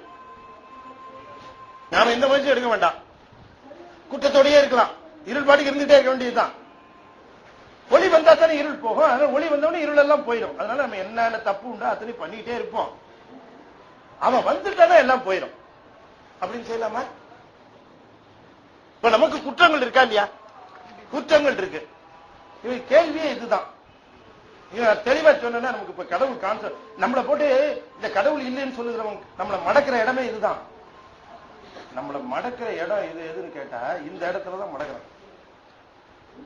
நான் எப்பவுமே சொல்றது உண்டு, இந்த கடவுள் இல்லை அப்படிங்கிறவங்கள்ட்ட போய் நான் நேரத்தையே வேஸ்ட் பண்ண மாட்டேன்னு சொல்லுவேன். ஏன்னா அவங்களுக்கு கடவுள் உண்டுன்னு சொல்லி நிரூபிச்சுட்டுலாம் நேரத்தை வேஸ்ட் பண்ண மாட்டேன். என்னுடைய நோக்கம் அது கிடையாது. ஏன்னா கடவுள் இல்லை அப்படின்னு சொல்லுகிறவன கடவுள் உண்டுன்னு நம்ப வைக்கிற வேலை ஏன் வேலை இல்லை. அப்ப யார் வேலை? அது அவன் வேலை. அவன் சொல்ற நேரத்தில் சொல்லிக்குவான், பண்ணிக்குவான். அப்ப ஏன் வேலை என்னன்னா இருக்கிறவன் எல்லாம் திரும்ப அந்த பக்கம் போயிடாம கொடுத்துருவான். இருக்கிற கூட்டத்தை நான் விட்டுறக்கூடாது. அதுதான் ஏன் டியூட்டி. இருக்கிறவங்களுக்கு நம்பிக்கை குறைஞ்சு போய் அவங்க போயிடக்கூடாது. நீ இருப்பா, இங்கே இரு, அருள் தருவார், இருக்க போயிடாதீங்க நீங்க அப்படின்னு இருக்க வைக்கிறது தான் என் வேலையை தவிர புதுசா ஆள் சேர்க்கறது என் வேலை கிடையாது. நான் செய்யவே மாட்டேன். ஒருத்தர் எங்க அலுவலகத்திலே வேலை செஞ்சுட்டு பட்டு நாஸ்திகர். அது கடவுளுக்கு கும்பிட மாட்டார், நம்பிக்கை கிடையாது, எதுவும் கிடையாது. ஆனா என்கிட்ட ரொம்ப ஃப்ரெண்டு அவர் சொல்லுவாரு, நீ கடவுள் உண்டுன்னு சொல்ற, நீ பழைய கும்பிட்டு இருக்க பண்ணிட்டு இருக்க, ஆனாலும் உன் மேல எனக்கு இருக்கிற அட்ராக்ஷன் தெரியுமா? ஏன் கூட நான் பழகம் தெரியுமா? இது உன்னுடைய ஆனஸ்டிக்காக. இவன் ஆனஸ்ட் மேன், அதனால நான் உன் கூட எனக்கு ரொம்ப பிரியமா இருக்கு, நான் உங்கள பழகுவேன், பேசுவேன். அதனால சரி, தப்பு இல்லையா, உண்ட ஆனஸ்டி இருக்கா, அதனால பேசுறேன். என்ன பொறுத்த வரைக்கும் ஆனஸ்டி தான் காட் அப்படின்னு சொல்லுவாரு. சரி ரைட், அது ஒரு பக்கம் இருக்கட்டும். அது என்னோட சின்சியர், இவனுடைய சின்சியாரிட்டி. என்கிட்ட பழகும் போது கூட நான் கடவுள் இல்லைன்னு சொல்றேனே அப்படிங்கிறதுக்காக என்கிட்ட காழ்ப்புணர்ச்சியா இல்லாம என்கிட்டயும் மத்தவங்கள்ட்ட எப்படி பழகுறியோ அதே மாதிரியே என்கிட்ட பழகுறிய நீங்க. அதனால என் மேல பிரியம் பாரு.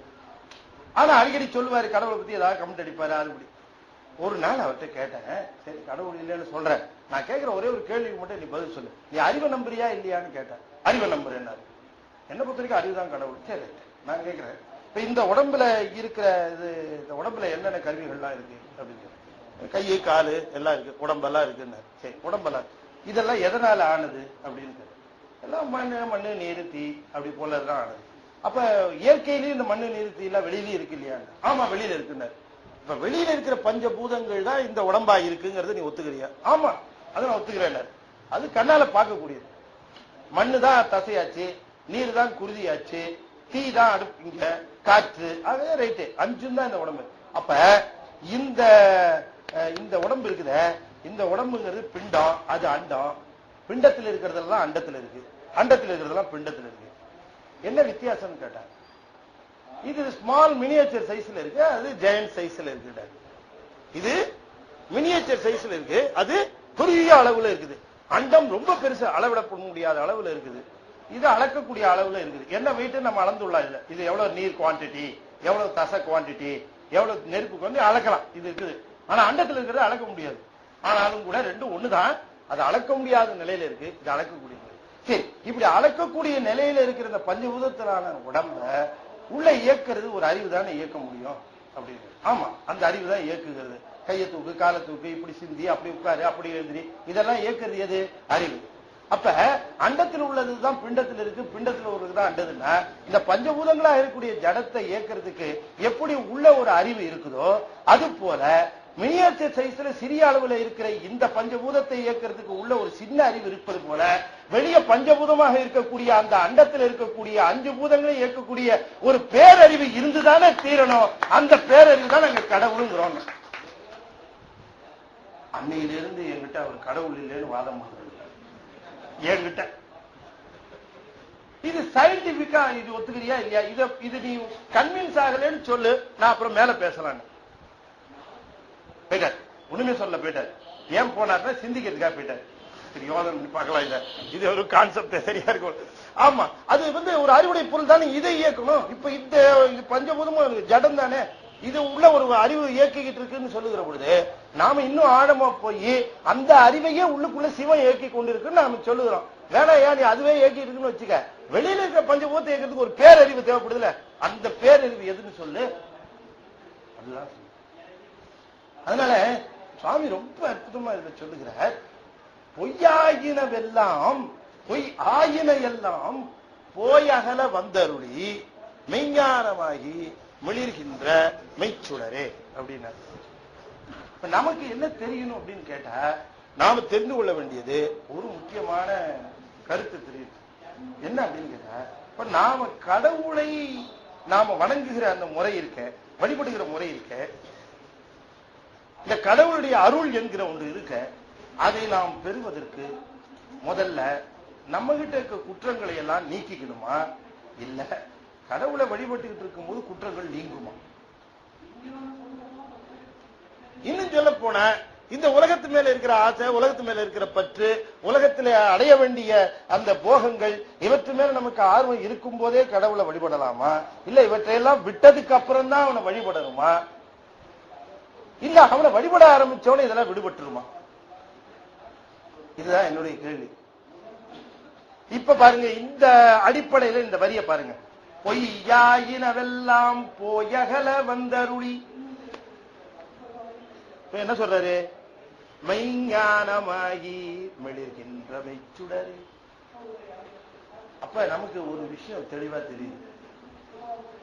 என்ன அப்படின்னு கேட்டா, கடவுளுடைய அருள் என்பது அல்லது கடவுளுடைய உதவி என்பது அல்லது கடவுளுடைய துணை என்பது 2 விதத்தில் நிகழ்கிறது.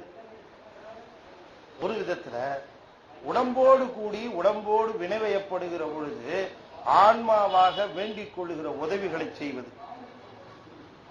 ஆன்மா கேட்டுக்குது, எத்தனையோ உதவி கேட்குது இல்லையா? இந்த உலக நடைய ஒட்டி,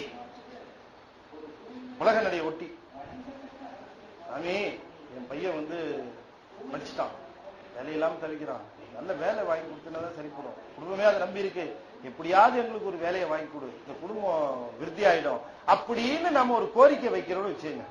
இது ஒரு கோரிக்கை வைக்கிறோம். நீ எனக்கு அருள் செய், எனக்கு துணை செய், எனக்கு உதவி செய்யன்னு கேட்கிறோம். இது ஒரு உதவி. இது கேட்கிறோமா இல்லையா? இது கேட்கிறோம். இப்ப இறைவன் இதுக்கு உதவி செய்வாரா இல்லையா? செய்வாரா இல்லையா? செய்வார், நிச்சயம் செய்வார். ஏதாவது ஒரு வேலை வாங்கி கொடு, ஏதாவது ஒரு வேலை வாங்கி கொடு, இப்படி சொன்னா கூட பரவாயில்ல. ஒரு குறிப்பிட்ட வேலையை சொல்லி இந்த வேலையே வாங்கி கொடு, இந்த வேலையே வாங்கி கொடு கேட்கிறோம், வாங்கி கொடுக்குற, அந்த வேலையை கிடைக்குதுன்னு வச்சுக்கோம், அவருக்கு நன்றி தெரிவிக்கிறோம். இப்ப நாம இன்னொரு கேள்வி கேட்கிறோம். இப்படி நாம் உலக இயல்பிலே இருந்து இந்த உதவிகளை எல்லாம் செய் என்று பெருமானை கேட்கிற பொழுது அவற்றையெல்லாம் அவர் மறுக்காமல் செய்து கொண்டுதான் வருகிறார், மறுக்காமல் செய்து கொண்டுதான் வருகிறார். ஆனால் இவற்றால் நம் வினைகள் நீங்குகின்றனவா? முதல் கேள்வி. இவற்றால் நம்முடைய வினைகள் நீங்குகின்றனவா அப்படின்னு கேட்ட, வினைகள் நீங்குவதில்லை. வினைகள் they get multiplied. இது உண்மை, இது நிதர்சனமான உண்மை, இது வேற வழி கிடையாது. ஆனா அதுக்காக அவரு மறுக்கிறது இல்ல, கொடுக்கிறார்.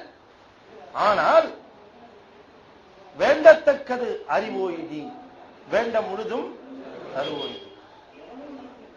நீங்க அந்த அந்த கான்செப்ட் சொல்லியிருக்காரு பார்த்தீங்களா மணிவாசகர், அதை ரொம்ப நீங்க அதை புடிச்சுக்கணும்.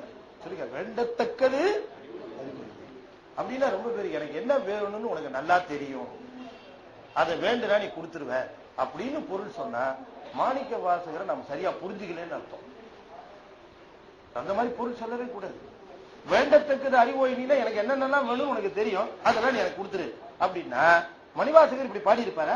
எனக்கு என்னென்ன வேணும்னு உனக்கு தெரியும், அதெல்லாம் கொடு நான் கேட்டிருப்பாரு. அப்படி கேட்பாரா? அந்த நிலையிலேயே இருந்தார். எல்லாவற்றையும் உதறி தள்ளி அல்லவா வந்திருக்கிறார். அவர் போய் எனக்கு வேண்டத்தக்கது அறிவோய் நீன்னு சொல்லுவாரா? அப்ப என்ன இது பொருள்? வேண்டத்தக்கது இந்த உலகத்துல எந்த பொருள் கேட்டா, அறிவோய் ஞான பொருளாக இருக்கிறாயே நீதான் வேண்டத்தக்க பொருள். வேண்டத்தக்கது எதுனா, வேண்டத்தக்கது எதுனா அறிவோய் ஞானமே நீ. வேண்டத்தக்கது நீ, உன்னை தவிர எதுவும் கேட்கக்கூடாது. அப்படி வேண்டும்னா வேண்ட முழுதும் தருவோய் நீ.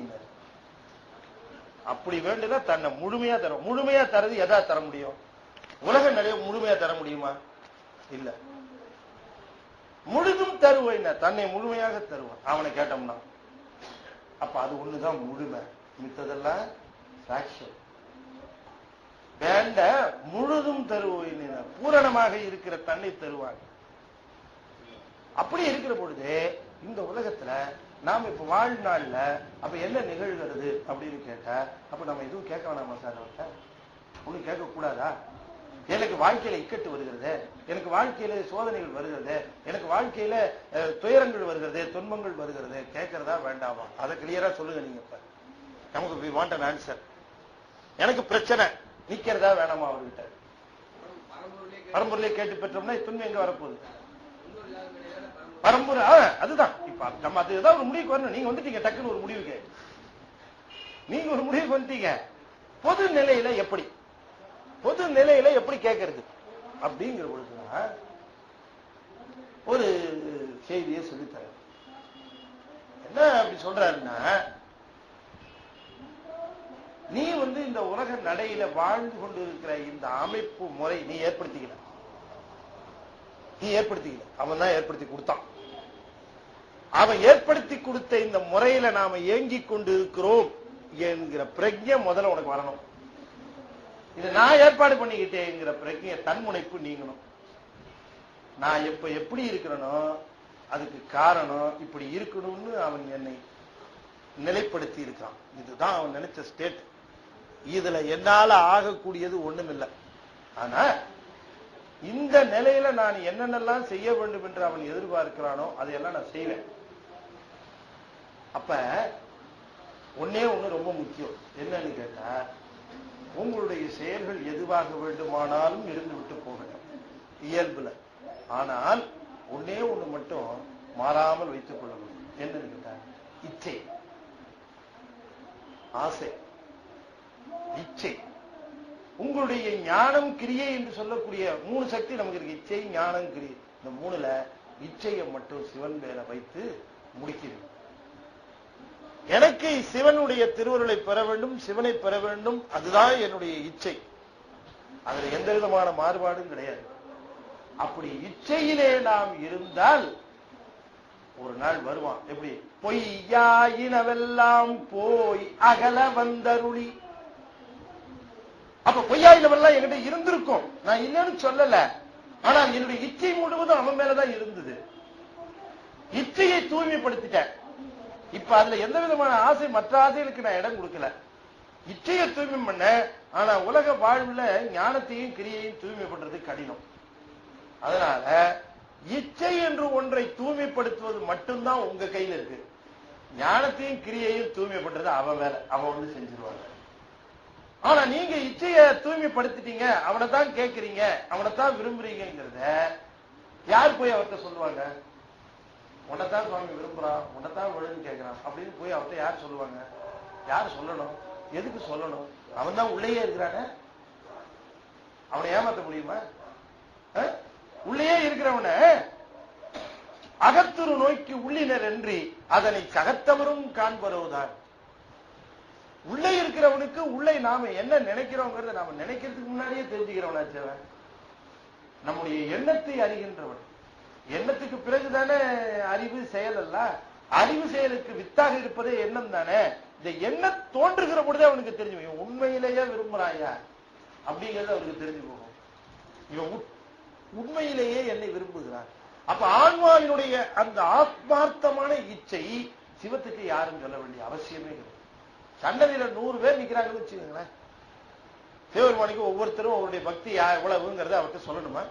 யார் ஒருத்தர் போய் குருக்கள் போய் சொல்லணுமா? சிவப்பு சட்டை போட்டிருக்காரு ஒருத்தர், அவர் உன் மேல ரொம்ப பக்தி, தினம் வராரு, பூ 5-5 ரூபாய்க்கு வாங்கிட்டு வர்றாரு அப்படின்னு அவர் போய் சொல்லணுமா? அவருக்கு அப்பதான் சிவபெருமானுக்கு தெரியுமா? அது பின்னால பச்சை சட்டை போட்டிருக்காரு, அவர் தான் சாமி உனக்கு 550 ரூபாய்க்கு அங்கவஸ்திரம் வாங்கி சாத்தினாரு போன வாரம், தெரியுது அவருக்கு இப்ப வந்திருக்காரு பாருங்க அப்படின்னு அவர்கிட்ட போய் சொல்லிட்டு இருக்கணுமா? தேவையும் எத்தனை பேர் இருந்தாலும் சரி, எத்தனை மக்கள் இருந்தாலும் சரி, யாருடைய பக்தி எவ்வளவு ஆழம், என்ன சமாச்சாரங்கிறது யாருமே சொல்லாம அவருக்கு தெரியும். ஏன்னா அவர் அங்க இல்ல, இங்க இருக்காரு. ரொம்ப பேர் அங்க இருக்காருன்னு தான் நினைச்சிட்டு இருக்கிறாங்க. அவர் இங்க இருக்கிறார், இங்கே தெரியும். அது சொன்னார், அகத்தூர் நோய்க்கு உள்ளினரை என்று அதனை சகத்தவரும் காண்பரோதான். ஆபீஸ்ல போய் ஒருத்தர் லீவு கேட்டார் மேனேஜர்ல, எதுக்கா லீவுனாரு? தலையை ரொம்ப வருது, தெரியவே இல்லை. நல்ல வரி எப்படி அவனுக்கு தானே தெரியும் படுறவனுக்கு. அகத்தூர் நோய்க்கு உள்ளினரே என்று அதனை சகத்தவரும் காண்பரோதான். அவன் வழி அவனுக்கு தான் தெரியும், உள்ள இருக்கிற அது போல உள்ளே இருக்கிற சிவத்துக்கு தான் இந்த ஆன்மா எவ்வளவுதான் உண்மையா சிந்திக்குதுன்னு தெரியும். தன்னை உண்மையா விரும்புதா இல்ல பொக்கம் மிக்கவரு பூவும் நீரும் கண்டு, பொக்கம் மிக்கவரு பூவும் நீரும் கண்டு நக்கு நிற்பர் அவர் தம்மை நாணியே. உள்ள இருந்து சிரிப்பாராம், யாரையும் ஏமாத்துறது, இந்த பூவிக்கு தண்ணி ஊத்திட்டு இருக்கிறான், வெளில ஏமாத்திட்டு இருக்கிறா, என்ன ஏமாத்த முடியுமா அப்படி உள்ள இருந்து சிரிக்கிறாராம் அவரு. நக்கு நிற்பரு அவர் தம்மை நாணியே. இவர் வெக்கப்படுறாரு உள்ள, இவன் இப்படி எல்லாம் ஏமாத்திட்டு இருக்கிறானே வெளியில, என்னையில சேர்த்து திட்டுவானுங்க எல்லாரும். இவனை திட்டு சிவனையும் சேர்த்து திட்டுவான் இல்லைங்களா? ஒரு நல்ல பட்டையா திருநீர் போட்டு கொட்டை கொட்டையா போட்டுக்கிட்டு எல்லாம் சிவப்பழமா இருந்துக்கிட்டு தப்பு பண்ணானா யாரை திட்டுவான்? முதல்ல இவனை சொல்றதுக்கு முன்னாடி கும்பிடுறான் பாரு சாமி, அவனை சொல்ல நீ யார்? இவனெல்லாம் என்ன நடமாடு திட்டி யாருக்கு போய் சேரும்? அதனால அவரு உள்ள நானுகிறாராம், நமக்கும் கெட்ட பேர் வைத்தாரான. நக்கு நிற்பர் அவர் தம்மை நாணியே. அப்ப சொல்றாரு வாக்கு, உள்ள இருக்கிறவருக்கு தானே தெரியும். பொய்யாயினவெல்லாம் போய் அகல. என்ன அற்புதமான வாக்கு தெரியுங்களா மணிவாசகர் வாக்கு? போய் அகல வந்தருளி. போய் அகல, போய் அப்புறம் அகல, அது போய் அகல. நாம ஒருத்தர் சொல்றோம், என்னப்பா கலடா பண்ணிட்டு இருந்தான் அந்த ஆள், என்னாச்சு? போயிட்டான்ப்பா. இங்க ஒரு தெருல கலடாவே பண்ணிட்டு இருந்தான், நான் போகும்போது பார்த்தேன், ஒரே கலடாவா இருந்து பண்ணிட்டு இருந்தானே, என்னாச்சு? போயிட்டான்ப்பா. அப்படின்னு என்ன அர்த்தம்? திரும்ப வந்தாலும் வருவான்னு அர்த்தம் இல்லையா? திரும்ப வந்தாலும் வருவான்னு அர்த்தம். அப்ப பொய்யாயினவெல்லாம் போய் திரும்ப வருமா? அகல, இனிமே வராதபடிக்கு. அகலன்னு ஒரு வார்த்தை போட்டாரு பார்த்தீங்களா? போனது போனதுதான், இனிமே வராதுன்னாரு. வாக்கினுடைய வலிமையை நீங்க பார்க்கணும். பொய்யாயினவெல்லாம் போய் அகல, இனிமே வராதபடிக்கு போகன்னு அர்த்தம். வந்து அருளி, அவர் வந்து அருள்னார். எப்படி மெஞ்ஞானமாகி மிளிர்கின்ற மெய்ச்சுடரே. மெய்ச்சுடர்னர் ஏன்னா சுடர்னு நாம உலகத்தில் இருக்கிற சுடரை பார்ப்போம், அது கொஞ்ச நாள் திரி திந்து போனா போச்சு, என்ன திந்து போனா போச்சு, இல்லைன்னா எலக்ட்ரிசிட்டியா இருந்தா எலக்ட்ரிசிட்டி ஆஃப் ஆச்சுன்னா போச்சு, பவர் கட்டுனா போச்சு. இப்படி இருக்க சுடர் தான் நமக்கு தெரியும். இது மெய்ச்சுடர்னர், இது தூண்டா விளக்கு, இது இது ஒண்ணுதான் மெய்ச்சுடர். மித்ததெல்லாம் போலி சுடர், மித்ததெல்லாம் போலி, இது ஒண்ணுதான் மெய். அந்த அந்த மெய்ஞானம் என்று சொல்லுகிறது தான் உண்மையான ஞானம். எஞ்ஞானம் இல்லாதேன், எந்த ஞானமும் கிடையாது எனக்கு. எங்கள் பெருமானே அஞ்ஞா இன்பப் பெருமான், அஞ்ஞானம் தன்னை அகல்விக்கும் நல்லறிவே. எஞ்ஞானம் இல்லாதேன்னு எதுக்கு சொன்னாருன்னா, எஞ்ஞானம் எந்த ஞானமும் இல்லைன்னு சொன்னா, பாசஞானம் வேணும் முதல்ல, அப்புறம் பசுஞானம் வேணும், அப்புறம் தான் பதிஞானம் வேணும். எனக்கு பாசஞானமும் இல்லை பசுஞானமும் இல்லைன்ட்டு அவருக்கா இல்ல இருக்கு. அவர் சொல்றாரு எந்த ஞானமும் இல்லை. சில பேரு பாசஞானத்துக்குள்ளேயே நுழையாம எத்தனை பேர் இருக்கிறான்? பாசஞானங்கிறது என்ன? கடவுள் உண்டுன்னு படிக்கிறது, கடவுள் உண்டுன்னு தெரிஞ்சுக்கிறது, கடவுள் நூல்களை படிக்கிறது, கடவுள் கோயிலை சுத்துறது, கோயில இருக்கிற மூர்த்தத்தை வழிபடுறது, எல்லாமே பாசஞானம் தான். அது எல்லாமே பாசஞானம் தான். அதனுடைய முழிப்பாக உள்ளுக்குள்ள இருக்க அறிவு முழிச்சுக்கிச்சுன்னா பசுஞானம். அது ரெண்டையும் தாண்டி மேல இருக்கிற பதி உண்டுன்னு தெரிஞ்சு உணர்வது, பதியாக உணர்வது பதிஞானம். பாசஞானம், பசுஞானம், பதிஞானம்னா தனித்தனியா ஏதோ கொரியர்ல வரும்னா நினைச்சுக்காதீங்க. அதெல்லாம் ஒரே ஞானம், ஒவ்வொரு ஸ்டேட்டு ஒரே ஞானம் தான். உள்ளுக்குள்ள இருக்கிற ஒரு ஞானம் ஒரு சைடு மட்டும் எக்ஸ்போஸ் ஆயிருந்ததுன்னா அது பாசஞானம். அது கொஞ்சம் இன்னும் கொஞ்சம் 50 to 60% எக்ஸ்போஸ் ஆச்சுன்னா அது பசுஞானம். 100% எக்ஸ்போஸ் ஆச்சுன்னா அது பதிஞானம். அவ்வளவுதான். ஒரே அறிவுக்கு தான் 3 விதமான நிலையில பேரு. பதிஞானம் என்று சொல்லுகிற பொழுது அறியாமை முழுவதும் அகன்ற நிலை, அறியாமையே கிடையாது, ஆணவமே இல்லாத நிலை, அதுதான் பதிஞானம். இஞ்ஞானம் இல்லாதேன் இன்பப் பெருமானே, அஞ்ஞானம் தன்னை அகழ்விக்கும் நல்லறிவே, அக்கம் அளவு இறுதி இல்லாய் எவ்வுலகும் அக்குவாய் காப்பாய் அழிப்பாய் அருள் தருவாய். இவன் 5 தொழிலும் பண்றான். என்ன? ஆக்குவாய், காப்பாய், அழிப்பாய், அருள் தருவாய். இத்தனையும் செய்கிறவன் எப்படி இருக்கணும்னா இந்த 5க்குள்ளேயும் மாட்டாதவனா இருக்கணும். அவனுக்கே ஆக்கம் உண்டு, அவனுக்கே தோற்றம் உண்டு, அவனுக்கே கேடு உண்டு, தோற்ற கேடு உண்டுன்னா அவன் செய்ய முடியுமா? இல்லைங்களா? நான் அடிக்கடி சொல்ற மாதிரி டாக்டர்கிட்ட போய் ஒருத்த மருத்துவ பார்த்துக்கிறான். பார்த்த உடனே என்னப்பா வயிற்று பிடிச்சிட்டே வர? வயிற்று வலி டாக்டர். எத்தனை நாளா? ஒரு 15-20 நாளாவே இருக்கு டாக்டர். வயிற்று வலி வந்து உனக்கு சாப்பிட முடியல, ஒன்றும் சாப்பிட முடியல, தலை சுத்துது டாக்டர். தலை சுத்துதா? அப்ப இந்த தோள்பட்ட பக்கம் எல்லாம் வலி வருதா? ஆமா. பின்பக்கத்துல இருந்து யாரும் குத்துற மாதிரி இருக்கா? ஆமா. எப்படி டாக்டர் இவ்வளவு கரெக்டா சொல்றீங்க? என்ன எனக்கு இருக்க? இந்த டாக்டர் இப்படி இவனுக்கு சரி பண்ணுவான் இல்லையா? 2 பேருக்கு ஒண்ணு வா, ஒன்னா போய் ஏதாவது மருந்து கேட்டு வாங்கி சாப்பிட்டுக்கலாம் அப்படின்னு கிளம்ப வேண்டியதுதான். நீ போய் ஏதாவது ஒரு கடவுள்கிட்ட போய் அத்தை குடி இத்த குடின்னு கேட்டேன்னா அந்த கடவுளை நான் கேட்டு வாங்கி தரப்பா, கொஞ்சம் வெயிட் பண்ணு அப்படின்னு வச்சுங்க. எந்த நிலையில உன் குறைய தீர்க்கும்? பிறப்பை நீக்கணும்னு சொன்னா எந்த கடவுளுக்கு பிறப்பும் இறப்பும் இல்லையா, அதுதானே ஓம் பிறப்பை இறப்பை நீக்க முடியும். அதுவே பிறந்து இறந்துகிட்டு இருக்குது. அது ஓம் பிறப்பை இறப்பை எப்படி நீக்க முடியும்? செத்து பிறக்கின்ற தெய்வங்கால்னாரு உங்களை ஒருவர், எல்லாம் செத்து பிறகுது. அந்த தெய்வம் எப்படியா? பிறப்பு இறப்பு இல்லாத யார் உலகத்திலே இல்லையா? 5 கண்டத்துல மட்டும் இல்லையா? இந்த அகில உலகம், அந்த அகில யூனிவர்சிலேயே பிறப்பு இறப்பு இல்லாத ஒரே கடவுள் சிவன் தாயா. அது போல தெரிஞ்சுக்கிறேன். பிறவா யாக்கை பெரியோன், பெம்மான் மகளை திருடும் திருடன், பெம்மான் முருகன் பிறவான் இரவான். இதுதான் முழுமுதற் தன்மை. இந்த முழுமுதற் தன்மையா இருக்கிற கடவுள் தான் பிறப்பு. அதுதான் சொன்னார், ஆக்கம் அளவு இறுதி இல்லாம. அவனுக்கு ஆக்கம் கிடையாது, அவனுக்கு அளவு கிடையாது, இறுதி கிடையாது. அவன் தான் என்ன பண்றான்? ஆக்குவாய், காப்பாய், அழிப்பாய், அருள் தருவாய். இதை செய்யணும்னா அவனுக்கு அது இருக்கக்கூடாது. அதுதான் சொன்னாரு பாசுரத்துல சொன்னார் திருஞான சம்பந்தர். வெந்த சாம்பர் விரையன பூசிய தந்தையாரோடு தாயிலர். வெந்த சாம்பர் விரையன பூசிய தந்தையாரோடு தாயிலர். இப்ப தந்தையும் தாயும் இல்லாதவன் அவன் வெந்த சாம்பலையே விரையன பூசிக்கொள்வான் அப்படின்னார். இது அவனுடைய முழுமுதற் தன்மையை காட்டுகிறது. இவன் நமக்கு சந்தேகம் வரும், என்னது வெந்த சாம்பலை பூசிக்கிறார், வெந்த சாம்பலை பூசிக்கிறார், விரையன பூசியே அப்படின்னா அது என்ன காலத்தை குறிக்கணும்?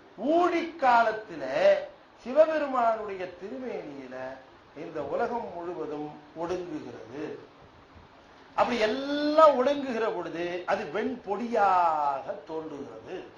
அப்ப அவர் திருமேனியில தரித்துக் கொண்டிருப்பது எதுன்னு கேட்டா, அந்த வெண்பொடி எதுன்னு கேட்டா, உலகம் முழுவதும் ஒடுங்கிருச்சு. அது சாம்பல்னு சொல்லுவது வழக்கம். எல்லாம் நுட்பமா போய் அவர் மேலில தங்கிடுச்சு. மீண்டும் அதை என்ன பண்ணுவார்? புனர் உற்பவம் பண்ணுவார், மீண்டும் உற்பத்தி பண்ணுவார். மீண்டும் உற்பத்தி பண்ணுகிற அந்த இடைவெளி காலத்துல அதை தன்னுடைய திருமேனியில தாங்குவார். அதை சொன்னார், வெந்த சாம்பர் விரையன பூசியே தந்தையாரோடு தாயிலர். தந்தையாரோடு தாயிலர், அப்பாவும் அம்மாவும் கிடையாது அப்படின்னாரு. என்னது, ஏன் அப்பாவும் அம்மாவும் கிடையாதுன்னு அங்க போய் சொன்னாரு அப்படின்னு கேட்டா, அப்பாவும் அம்மாவும் கிடையாதுன்னு சொன்னா அவன் அனாதின்னு அர்த்தம். அவன் ஆதியாகி வருவதற்கு அப்பாவும் அம்மாவும் போகணும். அப்பா அம்மா இல்லாதவனா அனாதின்னு அர்த்தம். எவன் அனாதியாக இருக்கிறானோ அவன் தான் மற்றவற்றுக்கு ஆதியா இருக்க முடியும். எவன் அனாதியோ அவன் தான் மற்றதுக்கு ஆதியா இருக்க முடியும். அப்ப இவன் தந்தையாரோட தாயிலர்னா இவன் அனாதி. அதனால இவன் என்ன பண்ணுவான்? தன்னிடம் வந்து ஒடுங்கி அத்தனைக்கு இவன் தான் ஆதியாக விளங்குவான். மீண்டும் இவன் தான் இதை புனருற்பவம் செய்வான். அவருடைய ஆர்குமெண்ட் புரியுதா உங்களுக்கு? மேல பூசி இருக்காரு இல்லையா, இந்த சாம்பலத்தையா அவரு திரும்பவும் புனருற்பவம் பண்றதுக்கு அவர் அந்த திருமேனியில தாங்கி இருக்க, அதைத்தாயா திரும்பவும் அவர் உற்பத்தி பண்ற. இந்த உலகம் முழுவதும் அந்த சாம்பல் இருந்து தான் வருது. இந்த உடலுக்கு எல்லாம் அதுல இருந்து வருது. எதுக்கு ஒடுக்குனார், எதுக்கு திரும்ப உற்பத்தி பண்றார்? ஊழிக்காலத்துல ஒடுக்குற, திரும்ப எதுக்கு உற்பத்தி பண்ற? அதை ஏன் ஒடுக்கணும், அப்புறம் திரும்ப உற்பத்தி பண்ணணும்? அப்படியே இருந்துட்டு போகுது. அதாவது கோல்டன் டிராக்ல பாத்தீங்கன்னா ரயில்வே ஒர்க் ஷாப் ஒரு 30 நாள் ஷட் டவுன் பண்ணுவோம். எதை ஒர்க் ஷாப்? எதுக்கு? மெயின்டெனன்ஸ், ஓவர் ஆயிலிங், சர்வீசிங், எல்லாத்தையும் ரிப்பேர் பண்ணி சர்வீஸ் பண்ற வரைக்கும் ஒரு ஒர்க் ஷாப்பை ஷட் டவுன் பண்ணுவோம். அதுக்கப்புறம் திரும்ப ஓபன் பண்ணுவோம். அது மாதிரி சிவபெருமானு பஞ்சபூதங்களா இருக்கக்கூடிய மண்ணு, நீர், தீ, காற்று, ஆகாயம் நம்மளுக்கு உபயோகப்படுத்த கொடுத்தாரா, நாம அதை எவ்வளவு தூரம் பொல்யூட் பண்ண முடியுமோ அவ்வளவு தூரம் அதை பொல்யூட் பண்ணி தீர்த்துருவோம். இனிமே இது பயன்படுத்தப்பட முடியாதுங்கிற நிலை வருகிற பொழுது எல்லாத்தையும் சர்வீஸ் பண்றதுக்காக எல்லாத்தையும் ஒடுக்கி கிளீன் பண்ணி திரும்பவும் உற்பத்தி பண்ணி கொடுப்பான் சிவபெருமான். இதுக்குத்தான் அந்த ஊழிக்காலம், வேற ஒண்ணும் கிடையாது. அதை திரும்பவும் எல்லாம் சர்வீஸ் பண்ணி ஒரிஜினல் ஸ்டேட்ல வச்சு எல்லாம் பியூரிஃபை பண்ணி திரும்பவும் கொடுப்பார்.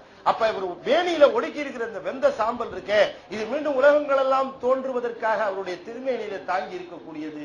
அதை அவரே தான் செய்கிறார். அவர் அனாதி, தந்தையாரோடு தாயிலர், அவர் தான் அதை செய்ய முடியும், சாம்பல்ல இருந்து பண்ற அப்படின்னு திருஞான சம்பந்தர் சொன்னார். நாங்க எப்படி நம்புறது அப்படின்னு கேட்டோம். யாரு ரமணன். நாங்க எப்படி நம்புறது, நாங்க எப்படி நம்புறது? சாம்பல்ல இருந்தா காட்டுறேன்னாரு. மயிலாப்பூர் வந்தார், சாம்பல்ல இருந்து ஒரு பொண்ணை எழுப்பி காட்டி இப்படித்தான் பண்ணுவாருன்னு காட்டினார். மயிலாப்பூர்ல காட்டினாரா இல்லையா? சாம்பல்ல இருந்தாயா வருது அப்படிங்கிறதுக்கு சாம்பல்ல இருந்து ஒரு பெண்ணினுடைய உடலை, எலும்புலையும் சாம்பல்ல இருந்து கொண்டு வந்து உடலை காட்டி எங்க சிவபெருமான் மேலையில போட்டிருக்காங்க எலும்பு சாம்பல். இது எதை குறிக்குதுன்னா, அவன் மீண்டும் இந்த உற்பத்தியை, புனர் உற்பவத்தை, மீண்டும் ஊழிக்காலத்தில் ஒடுங்கி போன உலகத்தை அவனே தோற்றுவிக்கிறான் என்பதை காட்டுவதற்காக எலும்பையும் சாம்பலையும் திருமேனியில் அறிந்து கொண்டிருக்கிறான். நான் நிரூபித்து காட்டுகிறேன். மயிலாப்பூர்ல திருஞான சம்பந்தர் செய்து காட்டினார். அவ்வளவுதானே. திருஞான சம்பந்தர் யாரு? மினியேச்சர் சிவம். அவ்வளவுதான். அது அவர் இதெல்லாம் செஞ்சு காட்டுற வந்தவர், எனக்கு ரெப்ரசன்ட் பண்ண வந்தவர் அப்படி நாமெல்லாம் உணர்ந்து கொள்ளணுங்கிறதுக்குத்தான் அவருக்கு மட்டும்தான் சிவிகை கொடுத்தார், அவருக்கு மட்டும்தான் சின்னம் கொடுத்தார், அவருக்கு மட்டும்தான் கொடை கொடுத்தார். இல்லீங்களா? ஆமான்னு ஒத்துக்கிட்டார். அவர் காலத்துல வாழ்ந்த பெரியவரை யாரு? திருநாவுக்கரசர். சிவிகையை சுமந்தார். ஏன்னா பின்னால இருக்கிறவங்க யாரும் யோசனை பண்ணிவிடக் கூடாதுங்கிறதுக்காக திருநாவுக்கரசரே சிவிகையை சுமந்து காட்டி இவரே உலகிற்கு சைவ முதற் குருவாக விளங்க தகுதியுடையவர் என்று உலகம் உணர்ந்து கொள்ள வேண்டும் என்பதற்காக அதை காட்டினாரா இல்லையா? அவர் தானே எலும்புல இருந்து சாம்பல்ல இருந்து வரவழைச்சு பண்ணி காட்டி, இதுதான் சிவபெருமான் பண்ற வேலை, நானே பண்றேன், சிவபெருமான் பண்ண முடியாதா என்ன என்று காட்டுகிறார் பெருமான். உய்ய என் உள்ளத்துள் ஓங்காரமாய் நின்ற மெய்யா விமலா விடைப்பாக வேதங்கள் ஐயா என ஒங்கிய ஆழ்ந்த கண்ட நுண்ணியனே, பொய்யா இனவெல்லாம் போயகல வந்தருளி மெஞ்ஞானமாகி மிளிர்கின்ற மீச்சுடரே. இப்ப இந்த வரிகளுக்கெல்லாம் நமக்கு நல்லா தெளிவா பொருள் தெரிஞ்சிச்சா?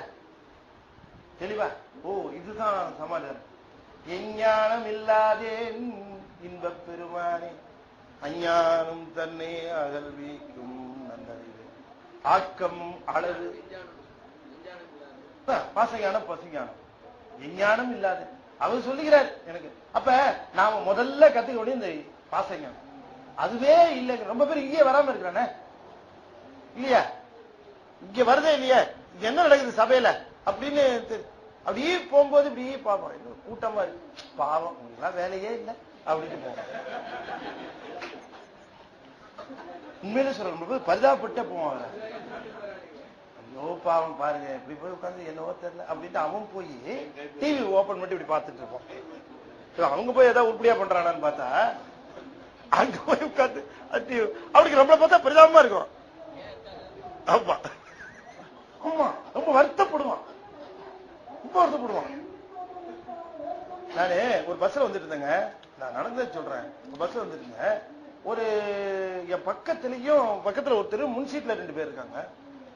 வண்டி போயிட்டு இருக்கு பஸ். ஒரு ஸ்டாப்ல நின்றுச்சு. இந்த ஸ்டாப் நிக்கிற இடத்துல ஒரு பிள்ளையார் கோயில், பிள்ளையார் கோயில்ல இருந்து தீபாராதனை காட்டிட்டு வெளியே வந்து திருநீர் கொடுக்குறாங்க. எல்லாரும் அந்த திருநீரை வாங்கி பூசிக்கிறாங்க. இவரு அவர்கிட்ட சொல்றாரு, அங்க இருக்கிற சொல்றாரு, பாருங்க அறியாமையை பாருங்க, இந்த மக்களை சொல்றாருங்க பக்கத்துல வந்து, பாருங்க அறியாமையை பாருங்க, இந்த மக்களை பார்க்கிற பொழுது மிக பாவமா இருக்கு. எதையோ கொடுக்குறாங்க, எதையோ வாங்கி எதையோ பூசிக்கிட்டு என்னவோ இதான் கடவுள்னு நினைச்சிட்டு போறாங்க. இவங்கெல்லாம் என்னைக்கு திருத்துவாங்க அப்படின்னு இவர் அங்க பார்த்து கேட்கிறாரு. அவர் உடனே பார்த்து, என்னைக்காவது ஒரு நாள் தேவன் அவர்களை ஆட்கொள்ளுவார். புரிஞ்சு போச்சா உங்களுக்கு? இது காது கொடுத்து கேட்டேன். இவங்க இப்படி சொல்றவங்க இவங்கள அந்த நீரை வாங்கி ஆஷஸ் வெட்னஸ்டேங்கிற ஒரு நாள்ல அத்தனை கிறிஸ்தவர்களும் வாங்கி அந்த ஆஷஸ அவங்களும் ஒரு காலத்துல சிவநெறியில இருந்தவங்க தானே காட்டுறதுக்கு அந்த ஆஷஸ வாங்கி திருநீர் போல பூசிக்கொள்ளுகிறார்களே, அன்றைய நிலையில இவங்களை யார் காப்பாற்ற போறா? நீயோ பாத்தீங்களா? சரி, அதெல்லாம் அப்படி அவங்களதான் சொன்னாரு, எஞ்ஞானம் இல்லாதே, அந்த அவங்களதான் எஞ்ஞானம் இல்லாதார்.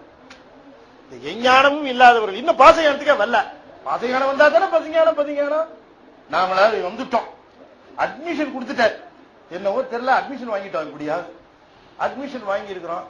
அட்மிஷன் வாங்கியாச்சு. பாஸ் போடுவாரோ ஃபெயில் போடுவாரோ, எப்படி போட்டாலும் ஸ்கூல்ல வச்சுக்குவாரு இல்லையா? ஃபெயில் போட்டா கூட ஸ்கூல்ல விட்டு துரத்த மாட்டாரு, ஸ்கூல்ல வச்சுக்குவாரு. திரும்ப படிக்க ஒழுங்காவே நீ படிக்கல, ஒழுங்கா மார்க் வாங்கல, நறுக்குன்னு 2 கூட்டு கொட்டி திரும்ப போடுவார். போட்டோம் எங்கேக்கு வச்சுக்கிட்டா சரி, கூட வச்சுக்கிட்டா சரி, இதுதான் நம்ம பிரச்சனை இல்லையா? புழுவாய் பிறக்கினும் புண்ணியா முன்னாடி அதானே கேட்கிறாரு இல்லையா? தப்பு பண்ணிருக்கிறேன், நிறைய தடவை தப்பு பண்ணிருப்பேன், தயவு செய்து சொல்றேன், வெள்ளைகளை தள்ளிடாத, நீ வச்சுக்க, பக்கத்திலே வச்சு அடிச்சு ஓச்சாலும் உங்க பக்கத்திலே வச்சுக்க, நான் சமயத்துல திருந்த மாட்டேன், நீ என்ன வேணாலும் உத என்ன விட்டுறாரு கேட்கிறாரு. வேண்டும் உன் திருவடிக்கு ஓர் தலைமறைவேங்கிற. அப்ப சொல்ற, எனக்கு வேற ஒண்ணும் வேணாம், நீ உன்னுடைய பெரிய உலகத்தில எல்லாம் இடம் கொடுக்க வேணாம், பெரிய புவனத்துல எனக்கு ஒரு பதவி எல்லாம் கொடுக்க வேணாம், உன் திருவடி கீழே ஏதாவது இடம் இருந்தா என் தலையை வச்சுக்கிறதுக்கு இடம் கொடுத்தீரா போதும், ஒரு தலைமறைவு இருந்தா போதும், நாங்க தங்கிக்கிறேங்கிறது பாருங்க. வேண்டும் உன் திருவடிக்கு ஒரு தலைமறைவே, உடம்பு மறைவு இல்ல, தலைமறைவு இருந்தா கூட போதும், எனக்கு அந்த இடமாவது கொடுன்னு கேட்கிற. ஆக இறைவனிடம் அவனுடைய கருணையை பெறுவதற்கான வழிவகைகளை நம்முடைய மணிவாசகர் திருவாசகத்துல காட்டுற மாதிரி வேற எதுவும் எங்க கிடையாது. அதை இங்க சொல்லுகிறார். இப்ப அதான் அந்த எஞ்ஞானம் இல்லாதேங்கிறது அவர்களை சொல்லுகிறார். எஞ்ஞானம் இல்லாதே இன்பப் பெருமானே அஞ்ஞானம் தன்னை அகல்விக்கும். இந்த அஞ்ஞானம்ங்கிற என்பது பசுஞானம். அந்த இடத்துல பாசஞானம் வந்த அப்புறம் பசுஞானம் ஒண்ணு வரும். இந்த பசுஞானம் ரொம்ப டேஞ்சர். அது என்ன பண்ணும், பசுஞானம் வந்த உடனேயே எல்லாம் பாசம் நிலையில்லாததுன்னு தெரிஞ்சு போயிடும். இதெல்லாம் நிலையற்றவை, இவைகளெல்லாம் ஒண்ணும் சரிப்பட்டு வராது, இவைகளெல்லாம் நிலையில்லாதவை, இவைகளெல்லாம் பாசம், நான் வேறு, ஆன்மா வேறு, உடம்பு வேறு அப்படிங்கிற ஞானம் எல்லாம் வந்துருங்க. வந்ததுக்கு அப்புறம் என்ன ஆகும் தெரியுங்களா, நான் தான் கடவுள்னு நினைக்க ஆரம்பிச்சது. அதுதான் டேஞ்சர். இப்ப பல சொல்லி தெரியறான் பாருங்க, அவெல்லாம் என்ன ஆகும் கேட்டீங்கன்னா இந்த பசுஞானத்துல இருக்கிறார். ஏன்னா இது உணர ஆரம்பிச்ச தன்னில் வேறு இந்த உடல் என்று உணர்ந்த உடனேயே ஆன்மாவுக்கு தன்னுடைய ஞானம் புரிய ஆரம்பிக்கும். புரிய ஆரம்பிக்கிற பொழுதுதான் அது ரொம்ப ஜாகிரதையா இருக்கணும். அப்ப நினைக்கணும், இது வரைக்கும் நான் பாச ஞானத்தை இல்லவா நினைச்சிட்டு இருந்தேன், நான் வேறன்னு இப்ப எனக்கு தெரிஞ்சிருக்குன்னா, இது வரைக்கும் தெரியாம இருந்தது இப்ப தெரிஞ்சிருக்குன்னா இது யார் உணர்த்துறது அப்படின்னு அதை பிடிச்சா அதுக்கு பரிஞானம் வந்துருச்சுன்னு அர்த்தம். இதுதான் பாசஞானம், பசுஞானம், பதிஞானம். அதை இங்க சொல்லுகிறார். அஞ்ஞானம் தன்னை அகல்விக்கும் நல்லறிவே. நல்லறிவுன்னு அதுதான் பதியறிவு. இந்த நல் என்பது பதி. ஆக்கம் அளவு இறுதி இல்ல, அனைத்துலகும் ஆக்குவாய், காப்பாய், அழிப்பாய், அருள் தருவாய், போக்குவாய், புகுவிப்பாய் நின் தொழும்பில், போக்குவாய் நின் புகுவிப்பாய் நின் தொழும்பில். அவ ஒண்ணு நல்லா தெரிஞ்சு போச்சு. போக்குவாய் புகுவிப்பாய் நின் தொழும்பில் பாருங்க. இந்த போக்குதல் என்பது ஆக்குதல், காத்தல், அழித்தல், அதுக்கப்புறம் அருள் புரிதல். இந்த அருள் புரிதலுக்கு முன்னால மறைத்தல் ஒண்ணு இருக்கு. மறைத்தலை ஏன் சொல்லல நீங்க நினைப்பீங்க? கேட்டீங்களா? எப்ப கேட்டீங்க? அப்படியா? சரி, இப்ப சொல்லிட்டேன் பாருங்க. நீங்க எதை கேட்பீங்க எனக்கு தெரியும். ஆக்குவாய், காப்பாய், அழிவிப்பாய், அருள் தருவாய். அருளுவாய் நல்ல இது என்னன்னு கேட்டீங்கன்னா, மறைப்பான்னு ஏன் தனியா சொல்லலைன்னா, நீங்க சைவ சித்தாந்தத்தினுடைய அடிப்படையில பல இடங்கள்ல நம்ம திருவாசகத்திலையும் தெரியும், மொத்தத்திலையும் தெரியும். இப்ப பொதுவா சொல்லுவது ஆக்குதல், காத்தல், அடித்தல் அல்லது ஒடுக்குதல், மறைத்தல், அருளுதல் 5. அப்ப தொழில் எத்தனை? சில சமயம் அதை 3 சொல்றது உண்டு இல்லைங்களா? என்ன சொல்லுவோம்? படைத்தல், காத்தல், அழித்தல் 3 சொல்றது, 3 சொல்றது உண்டு, 5 சொல்றது உண்டு. சைவ சித்தாந்தம் அதை 2 சொல்லும். இதுதான் இந்த 5, 3 இந்த உலக நடைய ஒட்டி மற்றவங்களுக்கு புரியணுமேங்கிறதுக்காக அது கொஞ்சம் கீழே இறங்கி வந்து அது 3, 5 சொல்லிட்டு இருக்கு. உண்மையிலே 2 தான். என்ன தெரியுங்களா? பந்தம், வீடு. பந்தம், வீடு. இந்த பந்தம் வீடுங்கிறது என்னன்னு கேட்டா, படைத்தல், காத்தல், அடித்தல், மறைத்தல் 4மே பந்தம், அருளுதல் வீடு. 2 தொழில் தான் அவனுக்கு. ஒண்ணு மறைப்பான், இல்லைன்னா அருளுவான். அப்ப ஏன் மறைத்தல் சொல்லலைன்னா, ஆக்குதல், காத்தல், அடித்தல் எல்லாமே மறைத்தல் தான். அதனால மறைத்தலை தனியா சொல்லாம அத்தனையும் மறைத்தல்ல சேர்த்து ஒன்னே ஒன்னா அருள் தருவாய தனியா சொன்னார். இது பந்தம், வீடு 2. அக்குவாய், காப்பாய், அடிப்பாய், அருள் தருவாய், ஒக்குவாய், புகுவிப்பாய், நுண்தொடும்பில் நாற்றத்தின் நேரியாய், சேயாய், நனியாய். நாற்றத்தின் நேரியாய், அதாவது வாசனை போல விளங்குகிறவன். மலர்ல அந்த மலருக்குள்ள மனம் இருக்குன்னு எப்படியா உங்களால கண்டுபிடிக்க முடியுமா? மொட்டா இருக்கிறப்ப, இல்ல மொட்டா இருக்கிறப்ப அதை மோந்து பார்த்துருவோம், நீங்க பிச்சு பார்த்தா அதுல மனம் வருமா? வராது. ஆனா அது மலர்கிற நேரத்துல மனம் வந்துருது. இந்த மனம் உள்ள இருந்தது, ஆனா இல்ல. ஏன் இல்லைன்னா, நீங்க வலிவிக்க பார்க்கும் போது அது காணுமே, மோந்து பார்க்கும்போது கூட இல்ல. ஆனால் அது மலர்ந்த கூட அதுல இருந்து வந்துருச்சு. அப்ப உள்ளுக்குள்ள இருந்தது பக்குவப்பட்ட காலத்திலே தானாக வெளிப்பட்டது. முயன்று பார்க்கிற பொழுது இல்ல, பக்குவ காலத்துலதான் வெளிப்படும். அது போல உயிருக்கு உயிரா இருக்கக்கூடிய சிவம் முயன்று பார்த்தா தெரியாது, பக்குவப்பட்ட காலத்திலே மட்டுமே சிவமனமாக கமழும். அதனால சொன்னார், நனியாய் சேயானே. பக்குவப்படாத பொழுது சேயான், பக்குவப்பட்ட பொழுது நனியான். கிட்ட இருக்கிறோம். மாற்றம் மனம் கழிய நின்ற மறையோனே. மாற்றம் மனம் கழிய நின்ற மறையோனார். மாற்றம்னா வாக்குன்னு அர்த்தம். மறுமாற்றம், மறுபேச்சு. மறுமாற்றம் மற்றொருவர் கொடுப்பார் என்று சேர்க்கல. மாற்றம்னா பேச்சு, வாக்குன்னு அர்த்தம். மாற்றம், மாற்றம் மனம் கழியன. மனோ வாக்கு அதீத கோச்சரமானவன். மெய்கண்டார் வாக்கு மனதிற்கும் வாக்கிற்கும் அதீதமாக விளங்குகிறவன், அப்பால் பட்டு விளங்குகிறவன். நான் அன்னைக்கு கூட சொன்னேன், நினைப்பதாக சிந்தி செல்லும் எல்லையேய வாக்கினான், தினைத்தனையும் ஆவதில்லை சொல்லலாவ கேட்பது. இதை நான் என்ன சொல்றது, நீங்க என்ன கேட்கறதுன்னு. அவனே வாக்குக்கும் மனசுக்கும் அப்பால இருக்கிறான், அவனை பத்தி நான் சொல்றதா நீங்க கேட்கறதா, இது நடக்கிற காரியமாங்கிறார் அப்படின்னு சொல்லிட்டே பாடிட்டு இருக்கிறார். இல்லையா? சொல்லலாவ கேட்பது இல்லையா? நான் சொல்றது நீ என்ன கேட்கறது? நடுவில் எல்லாம் போட்டு உருட்டுவாரு திடீர்னு. நினைப்பதாக சிந்தை செல்லும். இதேதான் நினைக்கின்ற எண்ணத்திற்கு அப்பாற்பட்டு மனதுக்கு மாற்றம் மனம் கழிய. மனம் கழியன்னா மனதிற்கு அப்பாற்பட்டு மாற்றம். மாற்றங்கிறது வாக்கு. மாற்றம் மனம் கழிய நின்ற, மாற்றம் மனங்கழிய நின்று சொன்ன நினைப்புக்கும் பேச்சுக்கும் அப்பாற்பட்டு. இப்ப நீங்க அவனுடைய பெருமையை ஓரளவுக்கு சொல்லலாம், சொல்லிட்டே இருக்கலாம், சொல்லிட்டே வரோம். கடைசியில சொல்றாரு, என்ன சொல்றாரு? சொல்லருக்கு அறியான். அப்ப இது வரைக்கும் என்ன சொன்னாரா? இது 96வது வரியில சொல்றாரு. இங்க வந்து சொல்லருக்கு அறியான்பா. அப்பா அவனை சொல்லவே முடியலப்பா. இப்ப 90 வரியா என்னங்கிறாங்க சொன்னீங்க நீங்க. சொன்ன சரியா சொன்ன மாதிரி தெரியலையேங்கிற. சொல்லற்கு அறியானி அப்படியே அங்க வந்து சொல்றாரு. அப்படின்னா இது வரைக்கும் சொன்னது அவனை நான் சொன்ன மாதிரியே தெரியலன்னா இன்னும் முழுமையா அதுன்னு சொல்ல முடியல. ஆமா, அதே மாதிரி மாற்றம் மனம் கழிய நின்ற மறையோனே. கலந்த பால் கண்ணலோடு நெய் கலந்தார் போல சிறந்தடியார் சிந்தனையுள் தேனூரி நின்று பிறந்த பிறப்பருக்கும் எங்கள் பெருமை. பிறந்த பிறப்பு அப்படின்னாரு. ரொம்ப பிடிச்சது, ரொம்ப பிடிச்ச இடம் இந்த ஒரு லைன் தான் பிறந்த பிறப்பு.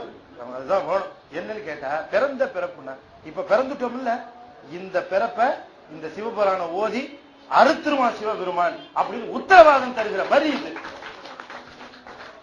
பிறந்த பிறப்பு அறுக்கும் எங்கள் பெருமான். அவ்வளவுதான், முடிஞ்சு போச்சு. அப்ப சிவபுராணத்துல இந்த ஒரு வரியை பிடிச்சுக்கணும்.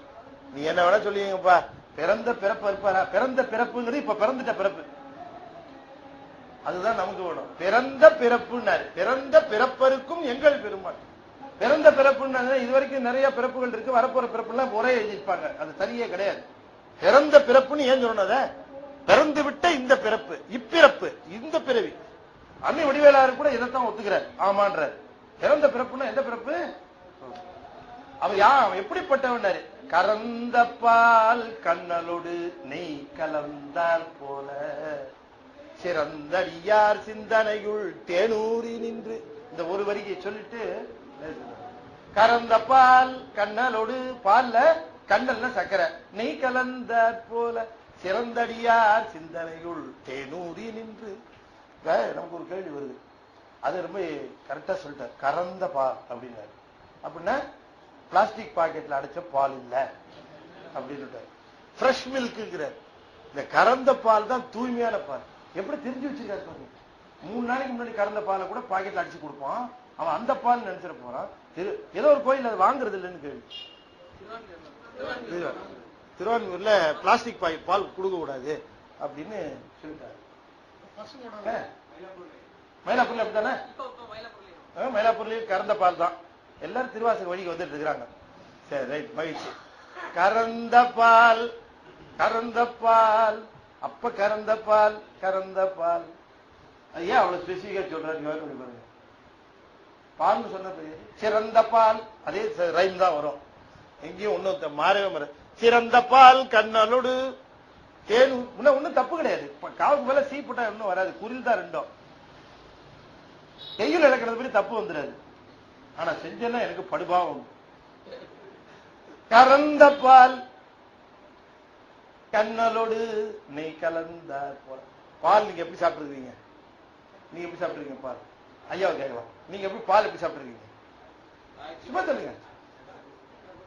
காய்ச்சி சக்கரை போட்டு சாப்பிட்டுருக்கீங்க, ரைட். நீங்க எப்படி சாப்பிட்டுருக்கீங்க பால்? பால் சாப்பிடுறது இல்லையா? சரி, அவரை நீங்க விட்டுருவோம். பால் சாப்பிடுறவங்க நீங்க சாப்பிடுறீங்களா? பால் எப்படி சாப்பிட்டுருக்கீங்க? சாப்பிடும். உப்பு பொருள் உப்பு எல்லாம் போட மாட்டீங்களா? சக்கரை, சக்கரை, வெல்லம், வெல்லம் போட்டு, சரி, பனை வெல்லம். சில பேர் இந்த பனை வெல்லம் போட்டு சாப்பிடுவாங்க இல்லையா? சரி, இங்க 2 பேர் சொல்லிட்டாங்க. இங்க இந்த பக்கத்துல யாராவது கேட்கணும்ல, நீங்க பால் சாப்பிடுறது நம்ம முதல்ல இப்ப கேட்டுக்கணும். பால் சாப்பிடுறீங்களா முதல்ல கேட்டுக்கணும், அப்புறமா எப்படி சாப்பிடுறீங்கன்னு கேட்கணும். நீங்க சொல்லுங்கம்மா, பால் எப்படி சாப்பிடுறது இல்லை? நீங்க பால் சாப்பிடு, நீங்க பால் சாப்பிடுறீங்களாமா? எப்படி சாப்பிடுறீங்க? சக்கரை போட்டு சாப்பிடுறீங்க, ரைட். இப்ப இவர் என்ன சொல்றாரு? கறந்த பால் கண்ணலோடு சக்கரை போட்டு நெய் கலந்தார் போல. பால்ல சர்க்கரையை போட்டு, பால்ல சர்க்கரையை போடணும், அப்புறமா நெய்யை விடணும், அப்புறம் கலக்கணும், அதை சாப்பிடணும் இருக்காரு. யாராவது ஒருத்தர் அந்த மாதிரி சாப்பிட்டு இருந்தா நீங்க கையை தூக்கலாம். கறந்த பால் அடல்ட்ரேஷன் இல்லாம வெறும் பால்ல கறந்த பால் கண்ணலோடு நெய் கலந்து, இல்ல சோறை போட்டு பால் ஊத்தி சர்க்கரையை போட்டுட்டு நெய்யையும் ஊத்தி பிசைஞ்சு சாப்பிட்டா எப்படின்னு ஒரு இடத்துல கேட்ட ஒருத்தர் வேற அப்படியே சொல்லிட்டாரு. திட்டார். அப்ப இப்படி ஒரு உதாரணம் சொல்லுவாரா? கறந்த பால், இப்ப நீங்க சொன்ன மாதிரி மில்க் மேட் பாயசம் எல்லாம் இல்ல, அது வேற விஷயம். கறந்த பால் ஆடையா, ஏடு, அதுக்கு தான் இந்த கறந்த பால். காய்ச்சல, அதுதான் இப்ப தெரியணும். இந்த காய்ச்சாத பாலுக்கு ஒரு சூடு இருக்கும் தெரியுங்களா? ஒரு இளஞ்சூடு இருக்கும். இன்னைக்கு கிராமத்துல பாத்தீங்கன்னா பாலை காய்ச்சிட்டு அப்படியே சாப்பிடுவோம், அது வரும். அதனால செயற்கை சுட வச்சு பால் ஏடுக்கெல்லாம் வேலையே கிடையாது. அதனாலதான் இப்படிலாம் நம்ம வந்துருவோம். கறந்த பால் கண்ணலோடு நெய் கலந்தார் போல அப்படின்னார். ஏதோ சிக்கல் இருக்கு இதுல இல்லையா? பல இடங்கள்ல கேட்டேன். ரொம்ப ஒரு ஆய்வுக்குரிய பகுதி. நாளைய தினம் இதை விளக்குவேன். என்ன நீங்க சிந்திச்சு வைங்க. என்ன கண்ணல் இருக்க இருக்கட்டும், கண்ணல்னாலே கரும்பு சக்கரை இருக்கட்டும், வெள்ளம் இருக்கட்டும், கண்ணல் நெய்யின்னு ஏன் வந்து தான் கேள்விப்பேன். இல்லையே, பாலுக்குள்ள நெய் இருக்கும்போது எதுக்கு நெய்யை தனியா சொல்லணும்? கறந்த பால் கண்ணலோடு நெய் கலந்தார் போலங்கிறல்ல, இருக்கிறத எதுக்கு கலக்கணும்? அதுலயே இயற்கையா இருக்கு, அப்புறம் கலக்கணும்னு ஏன் சொல்லணும்? அதை கலக்கிறதுனா வெளியில இருந்து வந்து சேருதுன்னு அர்த்தம். கறந்த பால் கண்ணல் நான் சொல்றேன். அதுக்கு இதெல்லாம் நீங்க வந்து ஹோம் ஒர்க்கு, நீங்க சும்மா இருக்கலாமா வீட்டுல? கொஞ்சம் யோசனை பண்ணல, யோசனை பண்ணி பாருங்க, யோசனை பண்ணுங்க. நாளை எதுனா இந்த இடத்துல இருந்து ஆரம்பிப்போம் நம்ம. கறந்த பால் கண்ணலோடு நெய் கலந்தார் போல. சிவராத்திரி மாதிரி விடிய விடிய கூட சிந்திச்சுட்டு இருக்கலாம் சிவபுராணம். நீங்க தயாரா இருக்கீங்களோ தெரியல, நான் தயார், ஆனா நீங்க தயாரா இருக்கீங்களான்னு தெரியல. விடிய விடிய கூட சிந்திக்கலாம். சிவபுராணம் விரிஞ்சுக்கிட்டே போகும். சிவபுராணம் இருக்க அது அந்த மாதிரி அது அது அது உண்மையிலேயே கறந்தபால் கண்ணலோடு கலந்து சாப்பிட்ட மாதிரி தான் இருக்கும். அதனால இருந்தாலும் உங்களுக்கு வெளி தூரத்துல இருந்து வந்திருக்காங்க பாருங்க. அவர் எங்க இருந்து வந்திருக்காரு தெரியல, அவர் எங்க இருந்து வந்திருக்காரு தெரியல. பாருங்க ஐயா, அம்பத்தூர் ஆவடி ஒரே அடாவடியா இருக்கும் போது இவர் பாட்டுக்கு சொல்லிட்டே போனார். ரெண்டாவது எல்லாம் அன்பு. அந்த மாதிரி இது வந்து ஒரு இந்த சபைக்கு ஒரு பேர் வைக்கிறார் சேர்க்கிறார். இது புனிதர் பேரவை. இதுக்கு பேர் இங்க இருக்கிறவங்க எல்லாரும் புனிதர் பேரவை. இது சிந்தனை முழுக்க புனிதமா இருக்கு. வேற எங்கேயாவது அதெல்லாம் மனிதர் பேரவை. இது புனிதர் பேரவைங்கிறார். எல்லாருடைய சிந்தனையும் மணிவாசகர்கிட்டையும் சிவபெருமான்கிட்டையும் லயித்து போய் இந்த ஆழமா அதிலேயே ஒன்றி போய் இருக்கிற காரணத்தினால நமக்கு மணிவாசகர் தித்திக்கிறார், சிவம் அதுக்கு மேல தித்திக்குது, திருவாசகம் அதுக்கும் மேல தித்திக்குது. நாளை இதெல்லாம் நாம தொடர்ந்து சிந்திப்போம் என்று சொல்லி இந்த அற்புதமான ஞான வழியில பங்கு கொண்ட உங்கள் அத்தனை பேருக்கும் முருகப்பெருமானுடைய கருணையும் மணிவாசக பெருமானுடைய குருவருளும் ஆடல் வல்லாருடைய திருவருளும் உங்களுக்கெல்லாம் நிறைந்து விளங்கும் என்று சொல்லி உங்களுடைய வினைகள் எல்லாம் மாய்ந்து உங்கள் துன்பங்கள் எல்லாம் அகன்று எப்பவுமே சிவபெருமானுக்கு பிரீத்தியான சமாச்சாரம். எங்கெங்கெல்லாம் திருவாசகம் ஓதுகிறார்களோ, எங்கெங்கெல்லாம் சிவபுராணம் படிக்கிறார்களோ, அங்கேயெல்லாம் வந்து அவரும் உட்கார்ந்துக்குவாங்க கேள்வி. இது ஞானிகள் சொன்ன வாக்கு. அதுபோல சிவபெருமான் மகிழ்ந்து போய் உங்களுக்கு அத்தனை வளங்களையும் வாழ்வில வசந்தங்களையும் வழங்குவான் என்று சொல்லி இந்த ஞான வேள்வி, இது ஒரு வேள்வி, இதில் நீங்க எல்லாம் தவம் செய்து கொண்டிருக்கிறீர்கள். இப்படிப்பட்ட வேள்வியிலே கலந்து கொண்ட உங்கள் அத்தனை பேருடைய திருவடிகளையும் அடியோர் வணங்கி மகிழ்ந்து இந்த ஞான வேள்வியை ஏற்பாடு செய்த இந்த ஸ்ரீ நடராஜ தமிழக பாராயண புத்தஜன சபையினருக்கும் தலைவருக்கும் மற்றப்பா எங்க ஜோதி ஐயா அவர்களுக்கும் அவருக்கு நல்ல ஆதரவு தந்து கொண்டிருக்கக்கூடிய ஆதரவாளர்கள் அத்தனை பேருக்கும் கூடியிருக்கக்கூடிய அடியார்கள் மக்களாக முத்தரவு திருவள்ளுக்கும் என்னுடைய செனி சேர்த்த வணக்கங்களை இந்த தருணத்தில் தெரிவித்துக் கொண்டு மீண்டும் உங்களை வணங்கி மகிழ்ந்து விடைபெறுகிறேன். நன்றி, வணக்கம், திருச்சிற்றம்பலம்.